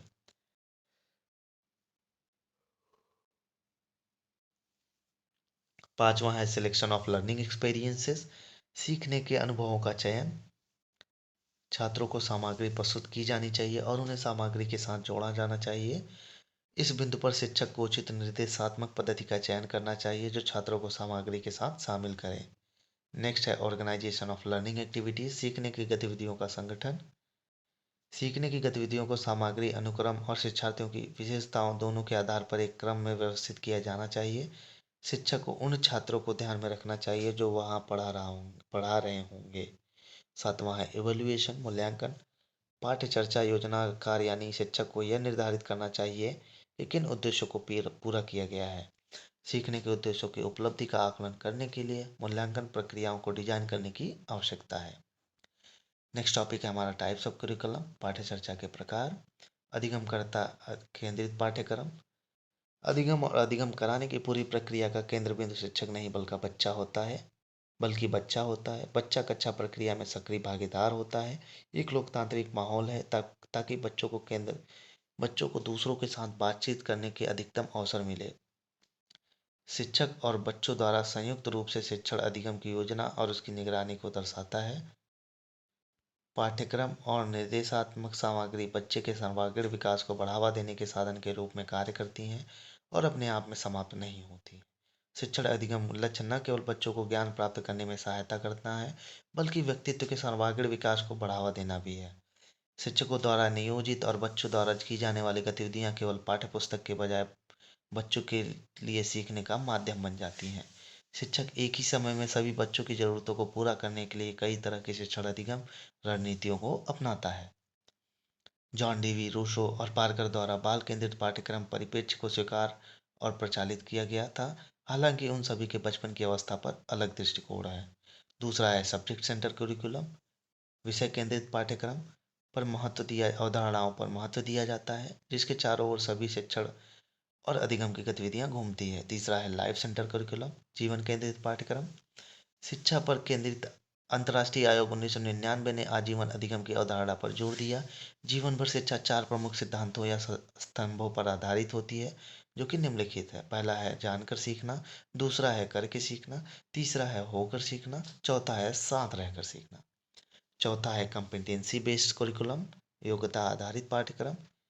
इसे कार्य उन्मुख या गतिविधि आधारित पाठ्यक्रम के रूप में भी जाना जाता है। एक शिक्षार्थी को क्या करना चाहिए और पाठ्यक्रम के दौरान उसे क्या सीखना चाहिए। मूल प्रश्न यह है कि मेकिंग की तरह पाठ्यक्रम की योजना बनाते हैं, उन कार्यों पर ध्यान केंद्रित किया जाता है जो एक सफल स्नातक नर्स को बाद में एक सक्षम पेशेवर के रूप में करने की आवश्यकता होती है। कार्य संज्ञानात्मक समस्या को सुलझाने के कौशल, निश्चित कार्य संचार कौशल या मिश्रित प्रकार के एक से अधिक डोमेन शामिल हो सकते हैं। नर्सिंग पाठ्यक्रम को इस दृष्टिकोण को अधिक व्यापक रूप से अपनाने की आवश्यकता है। नेक्स्ट है कोर करिकुलम, मूल पाठ्यक्रम। मुख्य पाठ्यक्रम के छात्रों के सभी समूहों द्वारा समान स्तर के अध्ययन के साथ अध्ययन और महारत के लिए पाठ्यक्रम में शामिल किसी विषय या अनुशासन के आवश्यक या प्रमुख पहलू के रूप में परिभाषित किया गया है। नेक्स्ट है स्पाइरल करिकुलम, वर्तालुकार पाठ्यचर्चा। ब्रूनर के सिद्धांत ने सुझाव दिया है कि एक शिक्षार्थी किसी भी अध्ययन विषय वस्तु को तब तक सीखने में सक्षम होता है जब तक कि निर्देश को उचित रूप से व्यवस्थित किया जाता है। ब्रूनर संकेतीकरण की एक प्रणाली का सुझाव देते हैं जिसमें लोग संबंधित श्रेणियों के पदानुक्रमित प्रबंधन का निर्माण करते हैं। प्रत्येक क्रमिक रूप से उच्च स्तर की श्रेणी अधिक विशिष्ट हो जाती है, ज्ञान प्राप्ति की समझ को प्रतिध्वनित करती है। ब्रूनर ने वर्तुलाकार पाठ्यचर्चा का प्रस्ताव रखा जिसमें प्रत्येक विषय या कौशल क्षेत्र को अंतराल पर हर बार अधिक परिष्कृत स्तर पर पुनरीक्षित किया जाता है। वर्तुलाकार पाठ्यचर्चा में अधिगम कम अवधियों पे केंद्रित होने के बजाय समय के साथ फैलता है। नेक्स्ट है को रिलेशन करिकुलम, सहसंबंधात्मक पाठ्यचर्चा। सहसंबंधात्मक पाठ्यचर्चा में विभिन्न विषयों का अध्ययन करने की व्यवस्था अलग अलग अध्ययन करने के स्थान पर एक दूसरे से संबंध स्थापित करने की होती है। एकीकृत पाठ्यचर्चा, इस प्रकार के पाठ्यचर्चा में विषय के एक दूसरे से इस प्रकार जुड़े होते हैं कि उनमें कोई व्यवधान नहीं होता, अपितु उनमें एकता होती है। इस प्रकार विभिन्न विषयों के ज्ञान को एक इकाई के रूप में प्रस्तुत किया जाता है। नौवां है एक्सप्लिसिट करिकुलम, ओवर्ट और रिटन फॉर्मल, प्रत्यक्ष लिखित या औपचारिक पाठ्यचर्चा। जिन विषयों को पढ़ाया जाएगा वे विद्यालय के मिशन की पहचान करते हैं और ज्ञान के कौशल जो विद्यालय को सफल छात्रों को प्राप्त करने की उम्मीद है। यह वह है जो स्कूली अनुभवों के औपचारिक निर्देश के हिस्से के रूप में लिखा गया है। यह एक पाठ्यक्रम दस्तावेज, ग्रंथों, फिल्मों और सहायक शिक्षक सामग्री को संदर्भित कर सकता है जो स्कूल को जानबूझकर निर्देशात्मक कार्यसूची को समर्थित करने के लिए अत्यधिक चुना जाता है। इस प्रकार प्रत्यक्ष पाठ्यचर्चा पाठ्यक्रम आमतौर पर उन लिखित समझ और दिशाओं तक ही सीमित होता है जो अक्सर सामूहिक रूप से प्रशासकों, पाठ्यक्रम निर्देशकों और शिक्षकों द्वारा औपचारिक रूप से नामित और समीक्षा की जाती है। 12वां है हिडन, प्रच्छन्न अनौपचारिक अंतर्निहित पाठ्यचर्चा। यह एक प्रच्छन्न पाठ्यचर्चा एक अज्ञात या किसी का ध्यान नहीं जाने वाला पाठ्यक्रम है जो अक्सर अलिखित होता है। विभिन्न साधनों के माध्यम से संगठन द्वारा शिक्षाप्रद निवेश को स्पष्ट रूप से प्रदान किया जाता है। शिक्षार्थी कक्षा और स्कूल के सामाजिक परिवेश में बहुत कुछ सीखते हैं।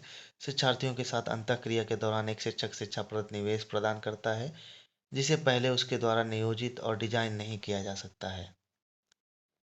विभिन्न अशाब्दिक व्यवहार जैसे इशारों और मुद्राओं, आंखों के संपर्क, अधिगम व्यवहार की सराहना के माध्यम से शिक्षक कई चीजों का खुलासा करता है। एक प्रछन्न पाठ्य चर्चा में स्कूल और उसके शिक्षकों के मूल्य प्रणाली भी शामिल है, इसलिए एक प्रछन्न पाठ्य चर्चा उतना ही महत्व है जितना कि प्रत्यक्ष पाठ्य चर्चा। शिक्षार्थी स्कूल में कार्य करने के उचित तरीके सीखते हैं जो प्रछन्न पाठ्य चर्चा का हिस्सा है। नेक्स्ट है बहिष्कृत पाठ्य चर्चा, शून्य पाठ्य चर्चा। यह उस पाठ्य चर्चा को संदर्भित करता है जिसे पढ़ाया नहीं जाता है। इसका अर्थ है कि पाठ्य चर्चा सामग्री समेत सचेत रूप से नहीं, बल्कि हमारी चुप्पी से सिखाए जाते हैं। शारीरिक रूप से स्कूलों में सब कुछ सिखाना संभव नहीं होता है, इसलिए कई विषयों और विषय क्षेत्रों को जानबूझकर बाहर रखा गया है। इसनर ने उन्हें शून्य पाठ्य चर्चा के रूप में नाम दिया। उदाहरण के लिए जीवन की शिक्षा, करियर की योजना आदि प्रत्यक्ष पाठ्य चर्चा का एक अच्छा हिस्सा नहीं है, लेकिन महत्वपूर्ण क्षेत्र है। इसनर ने उन्हें शून्य पाठ्य चर्चा के रूप में नाम दिया। उदाहरण के लिए जीवन की शिक्षा, करियर की योजना आदि प्रत्यक्ष पाठ्य चर्चा का एक अच्छा हिस्सा नहीं है, लेकिन महत्वपूर्ण क्षेत्र है। आइए हम बहुत इंपॉर्टेंट टॉपिक पे अपने आ गए हैं, फाउंडेशनल न्यूमरेसी एंड लिटरेसी, मूलभूत साक्षरता और अंक ज्ञान। फाउंडेशनल लिटरेसी, मूलभूत साक्षरता और मूलभूत अंक ज्ञान। अक्षरों को पहचानने और प्रारंभिक या अंतिम शब्दों की पहचान करें, ये मूलभूत साक्षरता होती है। संख्याओं के बीच भेद कर, संख्याओं को पहचानें और संख्याओं के बीच भेद कर। परिचित शब्द पढ़ें, लुप्त संख्याएं ज्ञात कीजिए। समझ कर सुनो, जोड़ घटाव और शब्द समस्याओं को हल करें। धारा प्रवाह और समझ के साथ मौखिक रूप से पढ़ें। प्रधानमंत्री का आर्थिक सलाहकार परिषद EAC-PM ने 16 दिसंबर 2021 को भारत के मूलभूत साक्षरता और संख्यात्मकता की स्थिति पर रिपोर्ट जारी की थी। इंस्टीट्यूट फॉर कॉम्पिटिटिवनेस ने रिपोर्ट तैयार की है। यह एक बच्चे के समग्र विकास के में प्रारंभिक शिक्षा के वर्षों को महत्व पर प्रकाश डालता है। यह आगे राष्ट्रीय शिक्षा नीति 2020 की भूमिका पर प्रकाश डालता है। मूलभूत शिक्षा और संख्यात्मकता बुनियादी पढ़ने लिखने और गणित कौशल के संदर्भित करती है। आधारभूत साक्षरता और संख्यात्मकता सूचकांक भारतीय राज्यों और केंद्र शासित प्रदेशों में 10 वर्ष से कम आयु के बच्चों में मूलभूत शिक्षा की समग्र स्थिति को समझ स्थापित करता है। द इंडेक्स इंक्लूड्स 5 पिलर्स, सूचकांक में 5 स्तर शामिल हैं।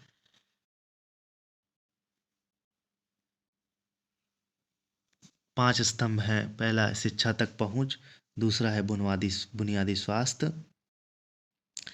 तीसरा है शैक्षिक अवसंरचना, चौथा है सीखने का परिणाम, पांचवा है शासन।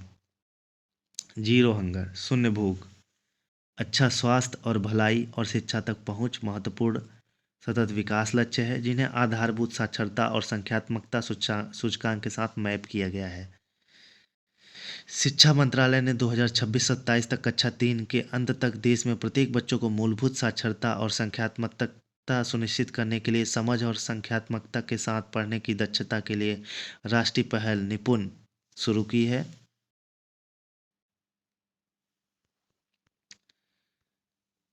निपुण का फुल फॉर्म है national initiative for proficiency in reading with understanding and numeracy.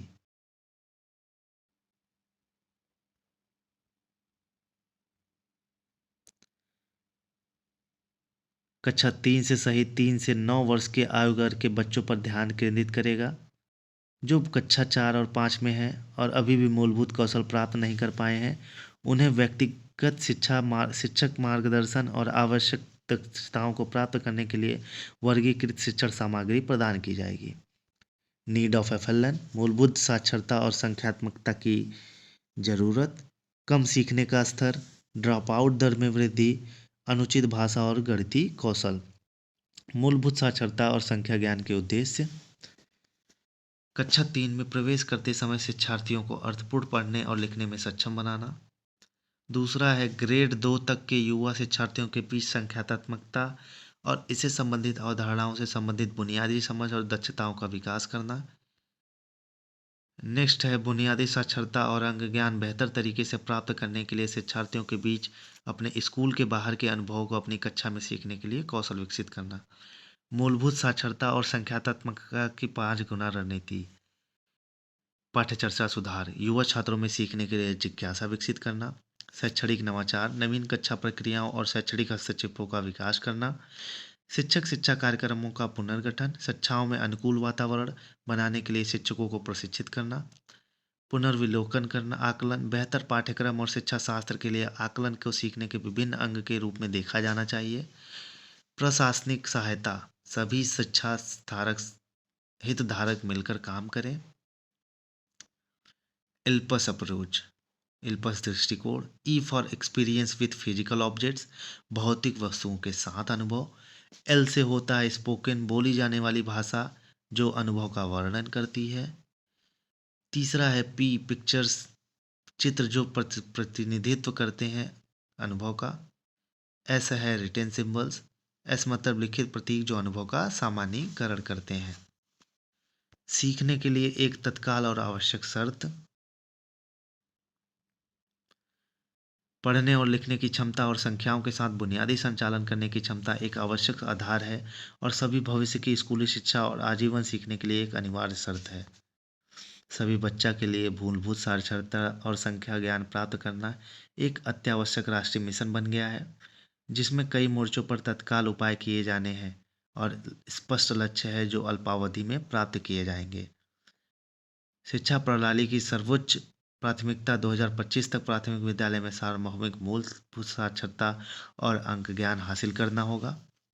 बाकी की यह नीति हमारे छात्रों के लिए तभी प्रासंगिक होगी जब यह सबसे बुनियादी सीखने की आवश्यकता यानी मूलभूत स्तर पर पढ़ना, लिखना और अंकगणित पहले हासिल की जाती है। इसके लिए मानव संसाधन विकास मंत्रालय MHRD द्वारा प्राथमिकता के आधार पर बुनियादी साक्षरता और संख्यात्मकता पर एक राष्ट्रीय मिशन स्थापित किया जाएगा। तदनुसार सभी राज्य, केंद्र शासित प्रदेश सरकारें सभी प्राथमिक विद्यालयों में सार्वभौमिक मूलभूत साक्षरता और संख्यात्मकता प्राप्त करने के लिए चरण की पहचान करते हुए तुरंत कार्यान्वयन योजना तैयार करेंगी। मूलभूत साक्षरता के लिए लक्ष्य, बाल वाटिका एज 5 to 6, बाल वाटिका या उम्र 5 से 6 साल। ओरल लैंग्वेज, पढ़ना तथा लिखना। पहला है दोस्तों और शिक्षकों से बात करता है। उसके बाद पुस्तकों को देखता है और चित्रों की सहायता से कहानी को पढ़ने का प्रयास करता है।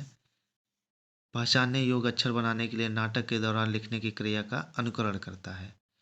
दूसरा है तुकबंदी, कविताएं समझ के साथ गाती हैं।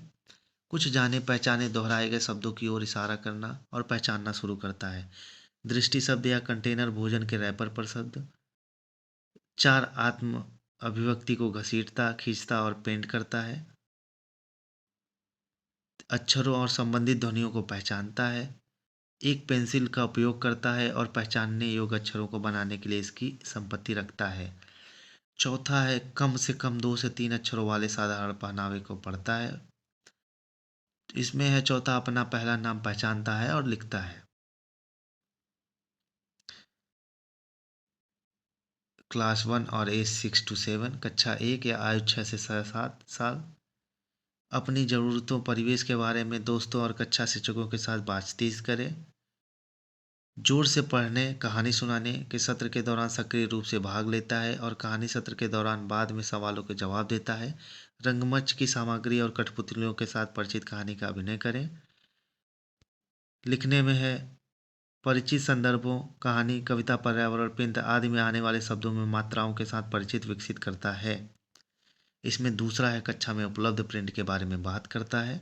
इसमें है अविष्कृत वर्तनी वाले शब्दों को लिखने के लिए ध्वनि प्रतीक प्रत्याचार का उपयोग करता है। लिखता है, खींचता है या अर्थ व्यक्त करने के लिए चीज़ें बनाता है और उसके वर्कशीट पर नामों का प्रतिनिधित्व करता है। बधाई संदेश देता है, ऐसे चित्र बनाता है जो पहचानने योग्य वस्तुएं, लोग हैं। तीसरा है तुकबंदी, कविता, गाने क्रिया के साथ सुनाता है। आय उपयुक्त ज्ञात पाठ से कम 4 से 5 साल शब्दों वाले छोटे वाक्यों को पढ़ता है। तीसरा है क्लास 2 में एज क्लास 7 to 8। कक्षा में उपलब्ध प्रिंट के बारे में बात करना और बातचीत करना। बाल साहित्य पाठ्य पुस्तक में कहानियां पढ़ता और सुनाता पुनः सुनाता है। स्वयं को अभिव्यक्त करने के लिए छोटे सरल वाक्यों को सही ढंग से लिखता है। सवाल पूछने के लिए बातचीत में शामिल होता है और उनकी सुनता भी है। दिए गए शब्द के अक्षरों से नए शब्द बनाता है। नामकरण शब्दों, क्रिया शब्दों और विराम चिन्हों को पहचानता है। गीता कविताएं सुनाता है। 8 से 10 वाक्यों को अज्ञात पाठ को सरल शब्दों के साथ उपयुक्त गति लगभग 30 से 45 शब्द प्रति मिनट सही ढंग से और स्पष्टता के साथ पढ़ता है। नाम उसके बाद एज 8 to 9, कक्षा 3 या आयु 8 से 9। घर स्कूल की भाषा में उपयुक्त शब्दावली का उपयोग करते हुए स्पष्टता के साथ बातचीत करें। परिचित पुस्तकों पाठ्य पुस्तकों में जानकारी ढूंढता है। विभिन्न उद्देश्यों के लिए लघु संदेश लिखता है। कक्षा में उपलब्ध प्रिंट के बारे में बात करता है। कम से कम 60 शब्द प्रति मिनट आराम से और भाषा के आधार पर समझ के साथ और एक उम्र उपयुक्त अज्ञात पाठ से ही उच्चारण के साथ पढ़ता है। लिखने के लिए क्रिया शब्दों के नामकरण शब्दों और विराम चिन्हों का उपयोग करता है। सवाल पूछने, अनुभव सुनाने, दूसरों को सुनने और जवाब देने के लिए बातचीत में शामिल होता है। पाठ में दिए गए निर्देशों को पढ़ता है और उनका पालन करता है। व्याकरणिक रूप से सही वाक्य लिखता है। व्यक्तिगत रूप से और समूह में स्वर की स्वर शैली और स्वर परिवर्तन के साथ कविताएं सुनता है। उम्र के अनुकूल अज्ञात कहानी 8-10 वाक्यों को पैराग्राफ को पढ़कर 4 में से कम 3 प्रश्नों के उत्तर दे सकते हैं।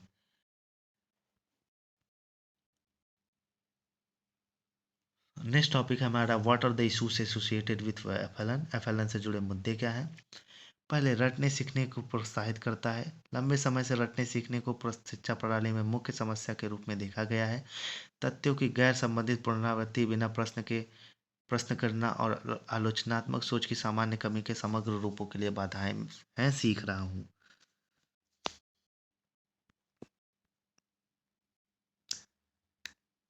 निगरानी प्रणाली जो एफएलएन महारत के आधार पर प्रदर्शन को न्याय करती है, खराब परिणामों में से बातचीत के लिए राज्यों और स्कूलों को रटने सीखने में तेजी लाएगी।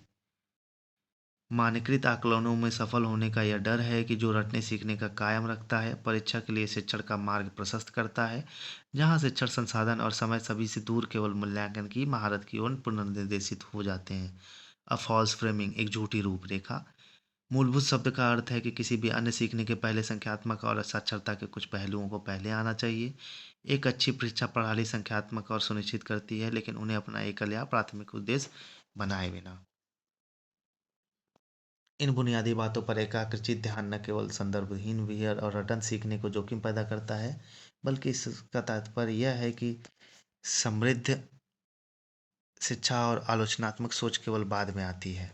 बिना प्रश्न किए पढ़ना और इसकी प्रासंगिकता को समझे बिना गणना करना किसी भी संभावित आलोचनात्मक सोच के लिए आधार नहीं है, बल्कि इससे दूर भी हो सकते हैं। एक विभाजन बनाता है। एफएलएन कैसे सभी बच्चों के लिए एक लक्ष्य है, इसके दावों के बावजूद इसकी प्राथमिकता लगभग विशेष रूप से ग्रामीण और हाशिए के पृष्ठभूमि के बच्चों के लिए है। इस प्रकार भारतीय शिक्षा के भीतर दो अलग अलग ट्रैक बनाते हैं। एक कुलीन और उच्च शुल्क वाले निजी स्कूलों के बच्चों के साथ समृद्ध और समग्र सामग्री पर ध्यान केंद्रित करना, और दूसरा कम शुल्क वाले निजी सार्वजनिक स्कूलों होशिये पर रहने वाले बच्चों के साथ जो इन मूलभूत कौशल से बहुत आगे नहीं जा पाएंगे।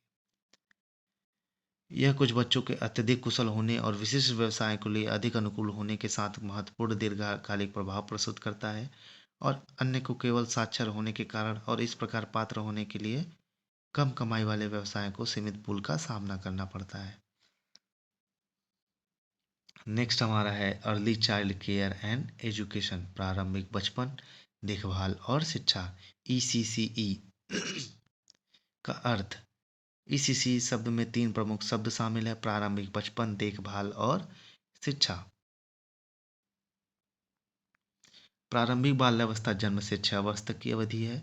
ECCE 2023-13 पर राष्ट्रीय नीति के अनुसार प्रारंभिक वर्षों के 3 उपचरण हैं। प्रत्येक की अपनी आयु विशिष्ट विकासात्मक प्राथमिकताएं हैं। ECC के उपचरणों: गर्भाधान से जन्म तक, जन्म से 3 साल तक, 3 से 6 साल तक।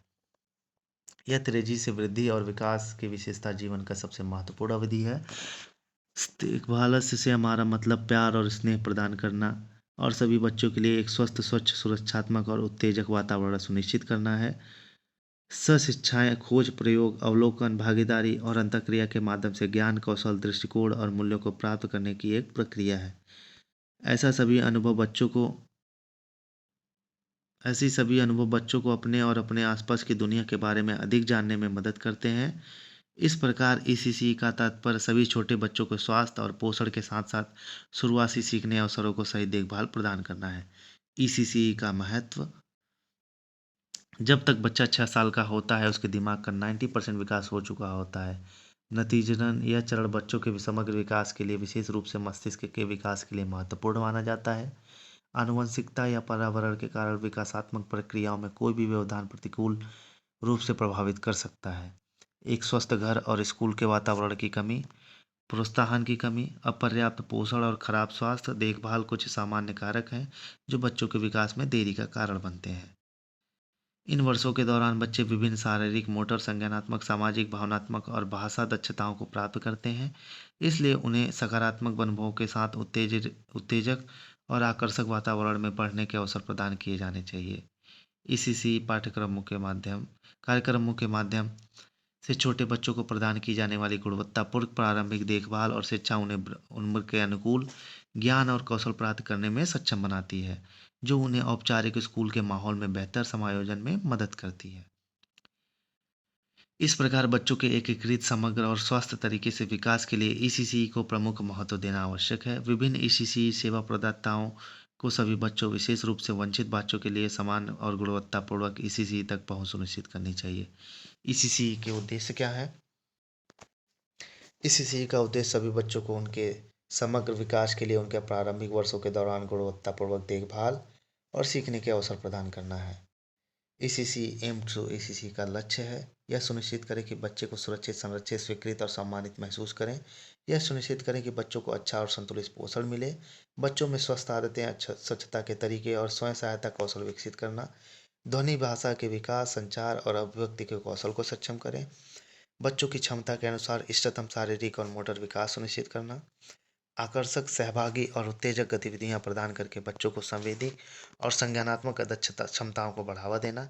बच्चों के भावनात्मक भलाई के साथ साथ सामाजिक सामाजिक कौशल और सामाजिक क्षमता के विकास को बढ़ावा देना। बच्चों को स्कूलों में औपचारिक शिक्षा के लिए तैयार करना। ईसीसी के घटक: ईसीसी एक एकीकृत कार्यक्रम है जिसमें विभिन्न घटक शामिल हैं जो मिलकर बच्चों के विकास और भलाई में योगदान करते हैं। आइए इसके प्रमुख घटकों को विस्तार से देखते हैं।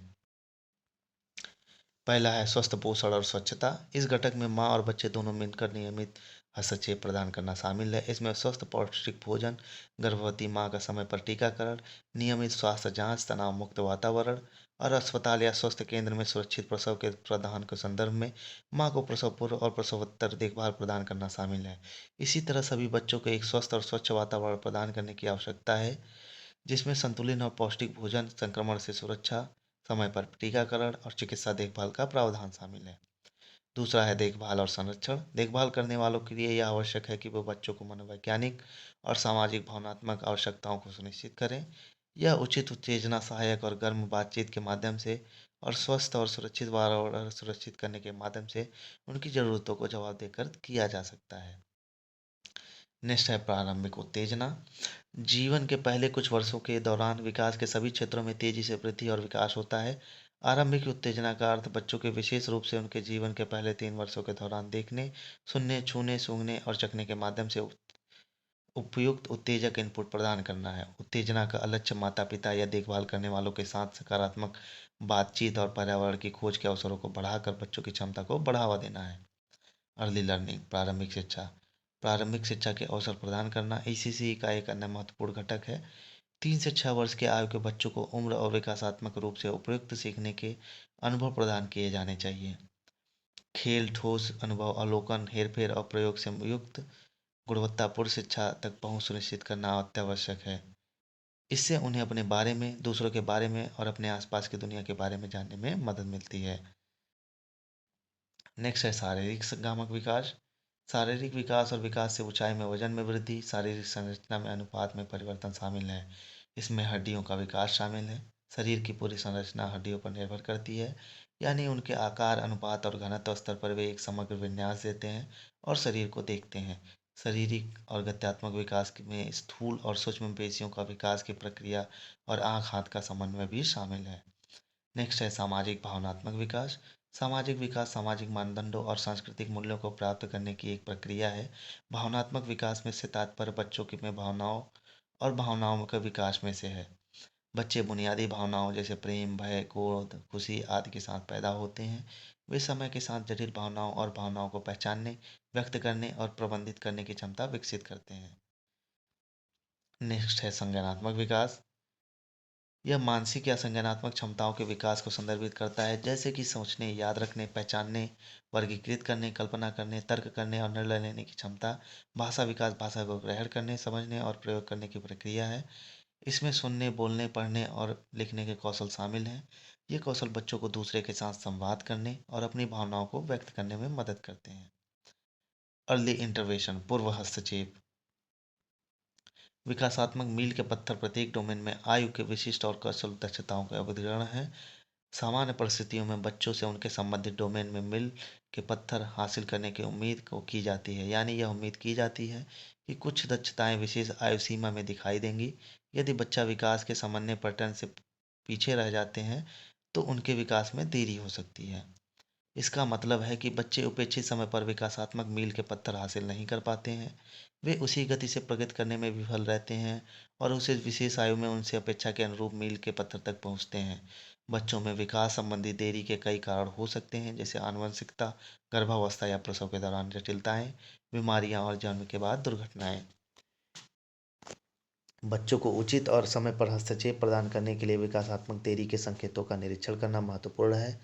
प्रारंभिक हस्तक्षेप का अर्थ है बच्चों को विकासात्मक और सीखने की ज़रूरतों पर काम करने के लिए जितनी जल्दी ही हो सके उसकी आवश्यक कार्रवाई करना। इस प्रकार किसी भी विकास संबंधी देरी का प्रभाव को कम करना।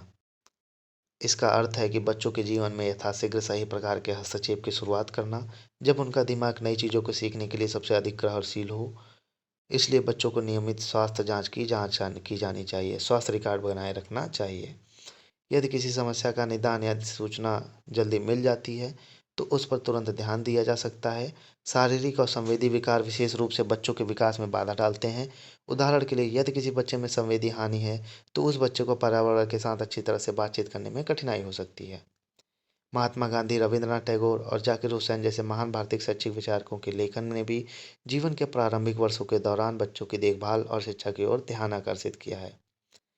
भारत सरकार ने छोटे बच्चों को प्रदान की जाने वाली शिक्षा की पहुंच और गुणवत्ता में सुधार के लिए महत्वपूर्ण योगदान दिया है। 1975 में 6 साल के से कम बच्चों के स्वास्थ्य, पोषण और विकास की ज़रूरतों को पूरा करने के लिए भारत सरकार द्वारा एकीकृत विकास सेवा (ICDS) योजना शुरुआत की गई। हाल के वर्षों में भारत में पंचवर्षीय योजनाएं और राष्ट्रीय प्रारंभिक बाल्यावस्था देखभाल और शिक्षा नीति 2013 के निर्माण में ECC पर ध्यान केंद्रित करने से छोटे बच्चों के लिए गुणवत्तापूर्वक देखभाल और प्रारंभिक शिक्षा तक पहुंच के अवसर और बढ़ गए हैं। निजी गैर सहायता प्राप्त ECC केंद्र जैसे कि नर्सरी, किंडरगार्टन और निजी स्कूलों में प्री प्राइमरी, प्राइमरी सेक्शन विदेश रूप से शहरी क्षेत्रों में पूर्व प्राथमिक शिक्षा प्रदान करते हैं। इसके अलावा कई NGO भी ECC कार्यक्रम आयोजित कर रहे हैं। ECC वैश्विक मान्यता 1989 में बाल अधिकारों पर संयुक्त राष्ट्र सम्मेलन के साथ शुरू हुई, जो बाल अधिकारों के लिए एक अंतर्राष्ट्रीय समझौता है। इसका उद्देश्य बच्चों के अस्तित्व, स्वास्थ्य, शिक्षा और सुरक्षा के संदर्भ में उनकी भलाई की रक्षा करने और उसे बढ़ावा देना है। 1990 में जियोमटीन, थाईलैंड में आयोजित सभी के लिए शिक्षा पर विश्व सम्मेलन में इस बात पर जोर दिया गया कि सीखना जन्म से शुरू होता है और प्रारंभिक देखभाल और शिक्षा को बढ़ावा दिया जाना चाहिए, जिसे परिवारों और समुदायों की भागीदारी के माध्यम से प्रदान करने की आवश्यकता है। प्रभाव हो सकता है और बच्चे को भाषा और सामाजिक भावनात्मक विकास भी धीमा हो सकता है।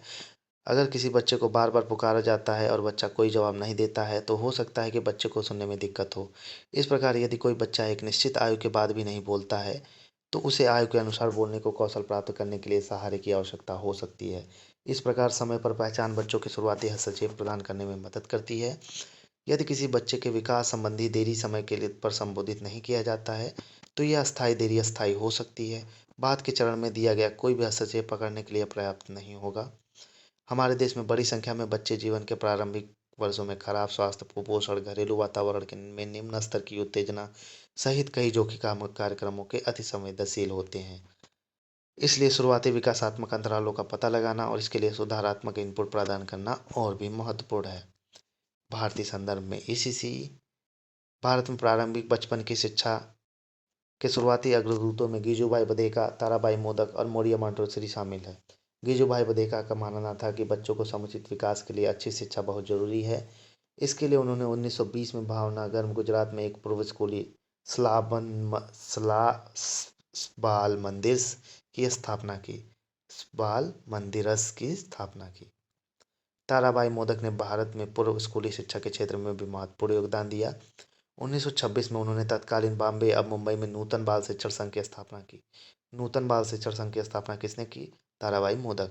यहाँ विभिन्न पृष्ठभूमियों के बच्चों ने गतिविधियों और वास्तविक जीवन के अनुभवों को माध्यम से सीखा। मारिया मोंटेसरी द्वारा स्थापित मोंटेसरी पद्धति स्कूली शिक्षा के लिए एक दृष्टिकोण है। पूरे विश्व में छोटे बच्चों के जीवन पर इसका गहरा प्रभाव पड़ा है। इसका उद्देश्य अच्छी तरह से तैयार वातावरण में बच्चों को प्राकृतिक विकास का समर्थन करना है। डकार में विश्व शिक्षा मंच का आयोजन अप्रैल 2000 में सेनेगल ने भी ईसीसी के महत्व को दोहराया।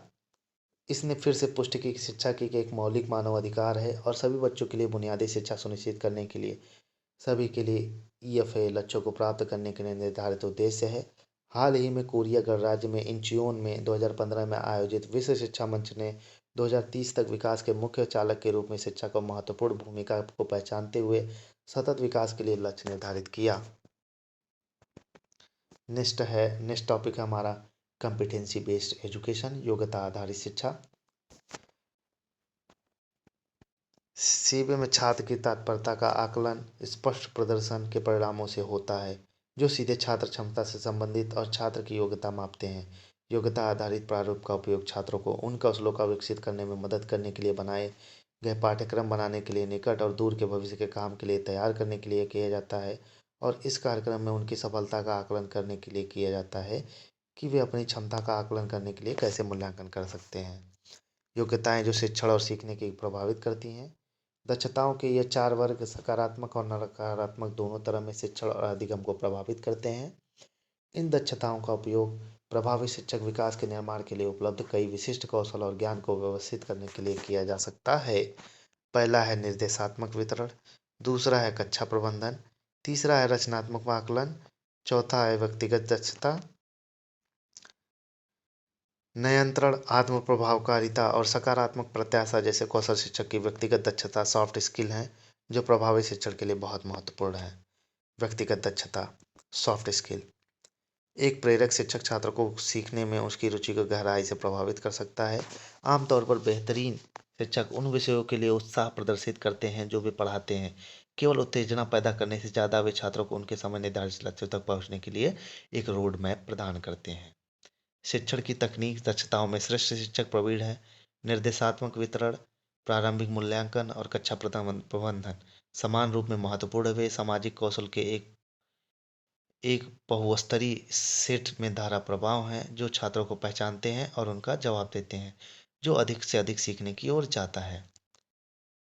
इन कौशल को स्पष्ट व्यवहार के रूप में परिभाषित किया जाना चाहिए जो शिक्षक कक्षाओं में उपयोग के लिए मास्टर कर सकते हैं। अपरिहार्य नरम कौशल में शामिल है उच्च लेकिन प्राप्त करने योग्य अपेक्षाएं की प्रस्थापना, अधिगम के लिए प्रोत्साहित करना, दूसरों की बात सुनना, उपन्यास स्थितियों नियंत्रण का नियंत्रण के लिए लचीला और सक्षम होने के नाते सहानुभूति दिखा रहा है, सांस्कृतिक रूप में संवेदनशील होना, किसी विशेष शिक्षण कार्य से संबंधित विशिष्ट कार्यों के प्रभावी ढंग से व्यवस्थित करने और प्रदर्शन करने के लिए आत्मविश्वास, शिक्षण कौशल के साथ उच्च क्रम की सोच को एम्बेड करना और प्रोत्साहित करना, छात्रों के लिए सकारात्मक संबंध होना। एक शिक्षक की कुछ व्यवहारिक दक्षताएं इस प्रकार है। पहला है प्लानिंग, नियोजन। यह सुनिश्चित करता है कि कक्षा में छात्रों का समय सार्थक हो। उनके शिक्षक के रूप में वह सभी गतिविधियों को विशिष्ट शिक्षण उद्देश्यों से जोड़ता है और दैनिक पाठ को सभी दीर्घकालिक इकाइयों से जोड़ता है। कम्युनिकेशन कॉम्पिटेंसी, संप्रेषण योग्यता। इसमें कहा गया है कि एक व्यक्ति को संगठन के अंदर और बाहर के व्यक्तियों के लिए लिखित और मौखिक रूप में विचार को स्पष्ट और प्रभावी ढंग से व्यक्त करने में सक्षम होना चाहिए। छात्रों के साथ अच्छी तरह से अंतःक्रिया करना, समस्या समाधान, निर्णय, उत्पादकता, जिम्मेदारी होना। योग्यता आधारित पाठ्यक्रम।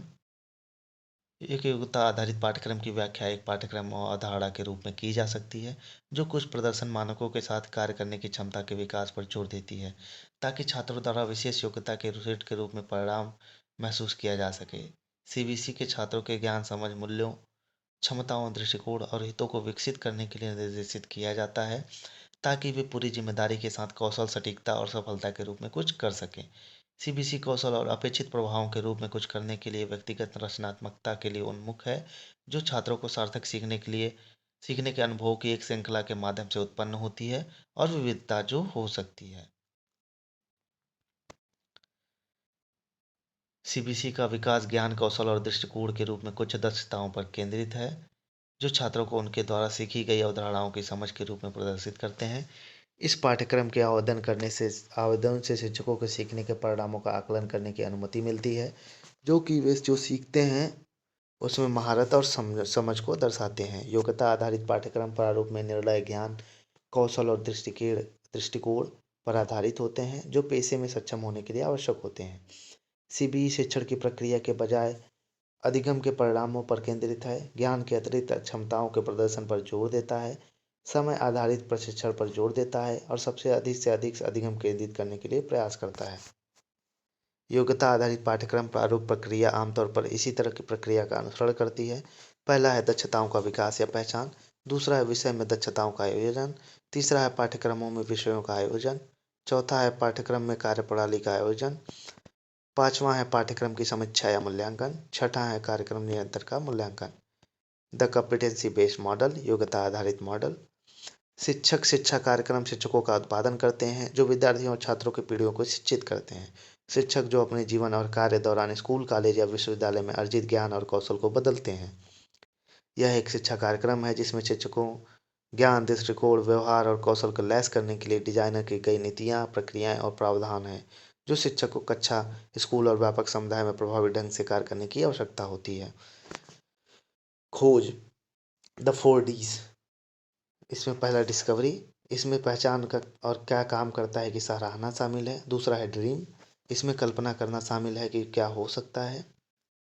तीसरा है डिज़ाइन, इसमें विकासशील प्रणालियाँ, संरचनाएं शामिल हैं जो सबसे अच्छा था और जो हो सकता है। चौथा है डेस्टिनी, सुपुर्दगी, इसमें प्रस्तावित डिजाइन को लागू करना या वितरित करना शामिल होता है।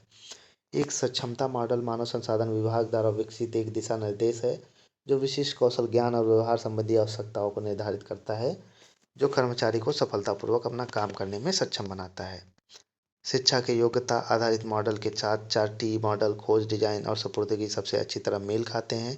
यह छात्र शिक्षक को खोज करके निर्णय लेने में सक्षम बनाता है। किसी की क्षमताओं को साबित करने, तलाशने और खोजने का परिवेश बनाने में 4D का मदद ली जा सकती है। शिक्षण अधिगम प्रक्रिया में योग्यता आधारित अधिगम की सीमाएं। पहला, छात्रों को दक्षताओं को प्राप्त करने में मदद करने के लिए शिक्षक का सामग्री ज्ञान बहुत महत्वपूर्ण है। यदि शिक्षक कुशल नहीं है तो पागम कार्य नहीं कर सकता। छात्रों को दक्षताओं को प्राप्त करने में मदद करने के लिए शिक्षक या सामग्री ज्ञान बहुत महत्वपूर्ण है। यदि शिक्षक कुशल नहीं है तो पागम कार्य नहीं कर सकता। चूंकि अधिगम की गति छात्र में भिन्न होती है, इसलिए शिक्षक की ओर से छात्रों को निर्धारित समय के भीतर दक्षताओं को प्राप्त करने में मदद करना बहुत कठिन होता है। कम प्राप्त करने वाले छात्रों को उपचार प्रदान करने के लिए सभी शिक्षक समान रूप से सक्षम नहीं हैं। महारत के स्तर पर दक्षताओं को प्राप्त करना छात्रों के लिए और विशेष रूप से पहली पीढ़ी के छात्रों के लिए एक महत्वपूर्ण कार्य है। चूंकि दक्षताओं को विस्तृत उप दक्षताओं को विभाजित किया गया है, इसलिए यह देखा गया है कि सभी विवरणों का मूल्यांकन में स्थान नहीं मिला है। उप दक्षताओं को विस्तृत सूची के लिए गतिविधियों और परीक्षण वस्तुओं का निर्माण करना हमेशा व्यवहारिक नहीं हो सकता है। तो पहला है वर्क एक्सपीरियंस, कार्य अनुभव। कार्य अनुभव योग्यताओं में निम्नलिखित कौशल शामिल हैं, जैसे ज्ञान, समझ और आत्मनिर्भरता, पारस्परिक कौशल, समस्या समाधान कौशल, व्यवहारिक गुण, आत्मविश्वास और आत्मसम्मान। दूसरा है सॉफ्ट स्किल, इसमें आता है सॉफ्ट कौशल योजनाओं में निम्नलिखित शामिल है, जैसे हो गया आलोचनात्मक सोच, समस्या समाधान, सार्वजनिक बोलना, पेशेवर लेखन, सामूहिक कार्य, डिजिटल साक्षरता, नेतृत्व पेशेवर अधिक्षमता, कार्य नैतिकता, करियर प्रबंधन और सांस्कृतिक प्रभाव। तीसरा है क्षेत्रकाल। क्षेत्रकाल वास्तविक प्राकृतिक वातावरण में किसी चीज के बारे में जानकारी एकत्र करना है। जीवन कौशल। जीवन कौशल योग्यताओं में निम्नलिखित शामिल है: सूचनित निर्णय लेना, समस्याओं को हल करना, गंभीर और रचनात्मक रूप से सोचना, प्रभावी ढंग से संवाद करना, स्वस्थ संबंध बनाना, दूसरों के साथ सहानुभूति रखना और स्वस्थ जीवन का सामना करना और अपने जीवन का प्रबंधन करना। नेक्स्ट टॉपिक है हमारा एक्सपेरिमेंटल लर्निंग। एक्सपेरिएंटल लर्निंग, अनुभवात्मक शिक्षा। यह एक संलग्न सीखने की प्रक्रिया है। इसे करके सीखो के रूप में भी जाना जाता है। यह रट कर सीखने से अलग है। यहाँ शिक्षार्थी की भूमिका प्रकृति में सक्रिय है। अनुभवात्मक शिक्षा के कुछ प्रसिद्ध समर्थक जॉन डेवी, कार्ट और जीन पियाजेट हैं। यह सीखने को अनुभव बनाता है और कक्षा की चारदीवारी से आगे जाता है और सीखने के अधिक सम्मिलित तरीकों को लाने के लिए आगे बढ़ाता है। यह रचनात्मकता के लिए जगह प्रदान करता है। यह आत्मनिरीक्षण को प्रोत्साहित करता है। यह कठिन या अमूर्त अवधारणाओं को समझना आसान बनाता है। यह वयस्क जीवन या भविष्य के लिए तैयार करता है। उदाहरण के लिए छात्र परिषद के चुनाव के लिए विद्यालय में चुनाव करना। एक्सपेरिएंटल लर्निंग, अनुभवात्मक अधिगम। जैसा कि अनुभवात्मक अधिगम बताता है कि अनुभव द्वारा अधिगम में उपयोग की जाने वाली रणनीति है। अनुभव को संसाधित करने की विधि अधिगम के लिए मुख्य मानी जाती है। यह रणनीति वास्तविक जीवन स्थितियों के लिए अधिगम को जोड़ने वाले क्षेत्र कार्य की अनुमति देती है। यहाँ आप नए विचारों और धारणाओं को समझने के लिए मूर्त अनुभवों का उपयोग कर सकते हैं और नई अवधारणा को मान्य करने के लिए प्रतिक्रिया का उपयोग कर सकते हैं। यह प्रत्यक्ष अनुभव से अर्थ निर्माण की प्रक्रिया है। यह व्यक्ति के लिए अधिगम की प्रक्रिया पर केंद्रित है। इस प्रकार व्यक्ति ज्ञान के बारे में पहले से ही खोज और प्रयोग करता है, बजाय सुनने या दूसरों के अनुभवों को पढ़ने की। प्रयोगात्मक शिक्षा पूरी तरह से व्यक्ति के प्रत्यक्ष अनुभव की अर्थ निर्माण प्रक्रिया पर आधारित होती है। तो थैंक यू सो मच। हम अपना अगला जो टॉपिक है सेकेंड यूनिट का, वो नेक्स्ट वीडियो में हम आपके साथ मिलेंगे फिर से। धन्यवाद। और अगर आपको ये वीडियो पसंद आए तो लाइक करिए, कमेंट करिए और अपने दोस्तों के साथ ज़रूर शेयर करिए, जो कि अपना उनके पास एक उतना पैसा नहीं है कि वो किसी बुक को ख़रीद सकें या किसी कोचिंग से कोई कोर्स परचेज़ कर सकें। तो सबका हक है पढ़ने का। तो मेरा मेन पर्पस यही है कि वो इस वीडियो के माध्यम से वो पढ़ सकें और ज़रूर उन जो इनके जिनको इनकी ज़रूरत है उनको तक पहुँचाएँ। और हम ज़्यादा से ज़्यादा 10 से 12 दिन के अंदर में हम सारे सिलेबस इसका कंप्लीट करवा देंगे। पर्यावरण का भी मैराथन हमारे पास है, उसका भी कंटेंट हमारे पास है, तो हम उसका जल्द से जल्द उसकी भी वीडियो डालने वाले हैं। और इसके बाद कंप्यूटर का लगभग सिलेबस कंप्लीट है। एक दो टॉपिक बचा है, वो 1 या 2 दिन में कंप्लीट हो जाएगा। उसके बाद हम इसका दूसरा यूनिट कंप्लीट होने वाला है। इसके बाद छोटे छोटे यूनिट है, दूसरा यूनिट बहुत बड़ा है, इसलिए थोड़ा टाइम लगेगा इसमें। तो नेक्स्ट वीडियो में आपसे मिलते हैं। थैंक यू, धन्यवाद।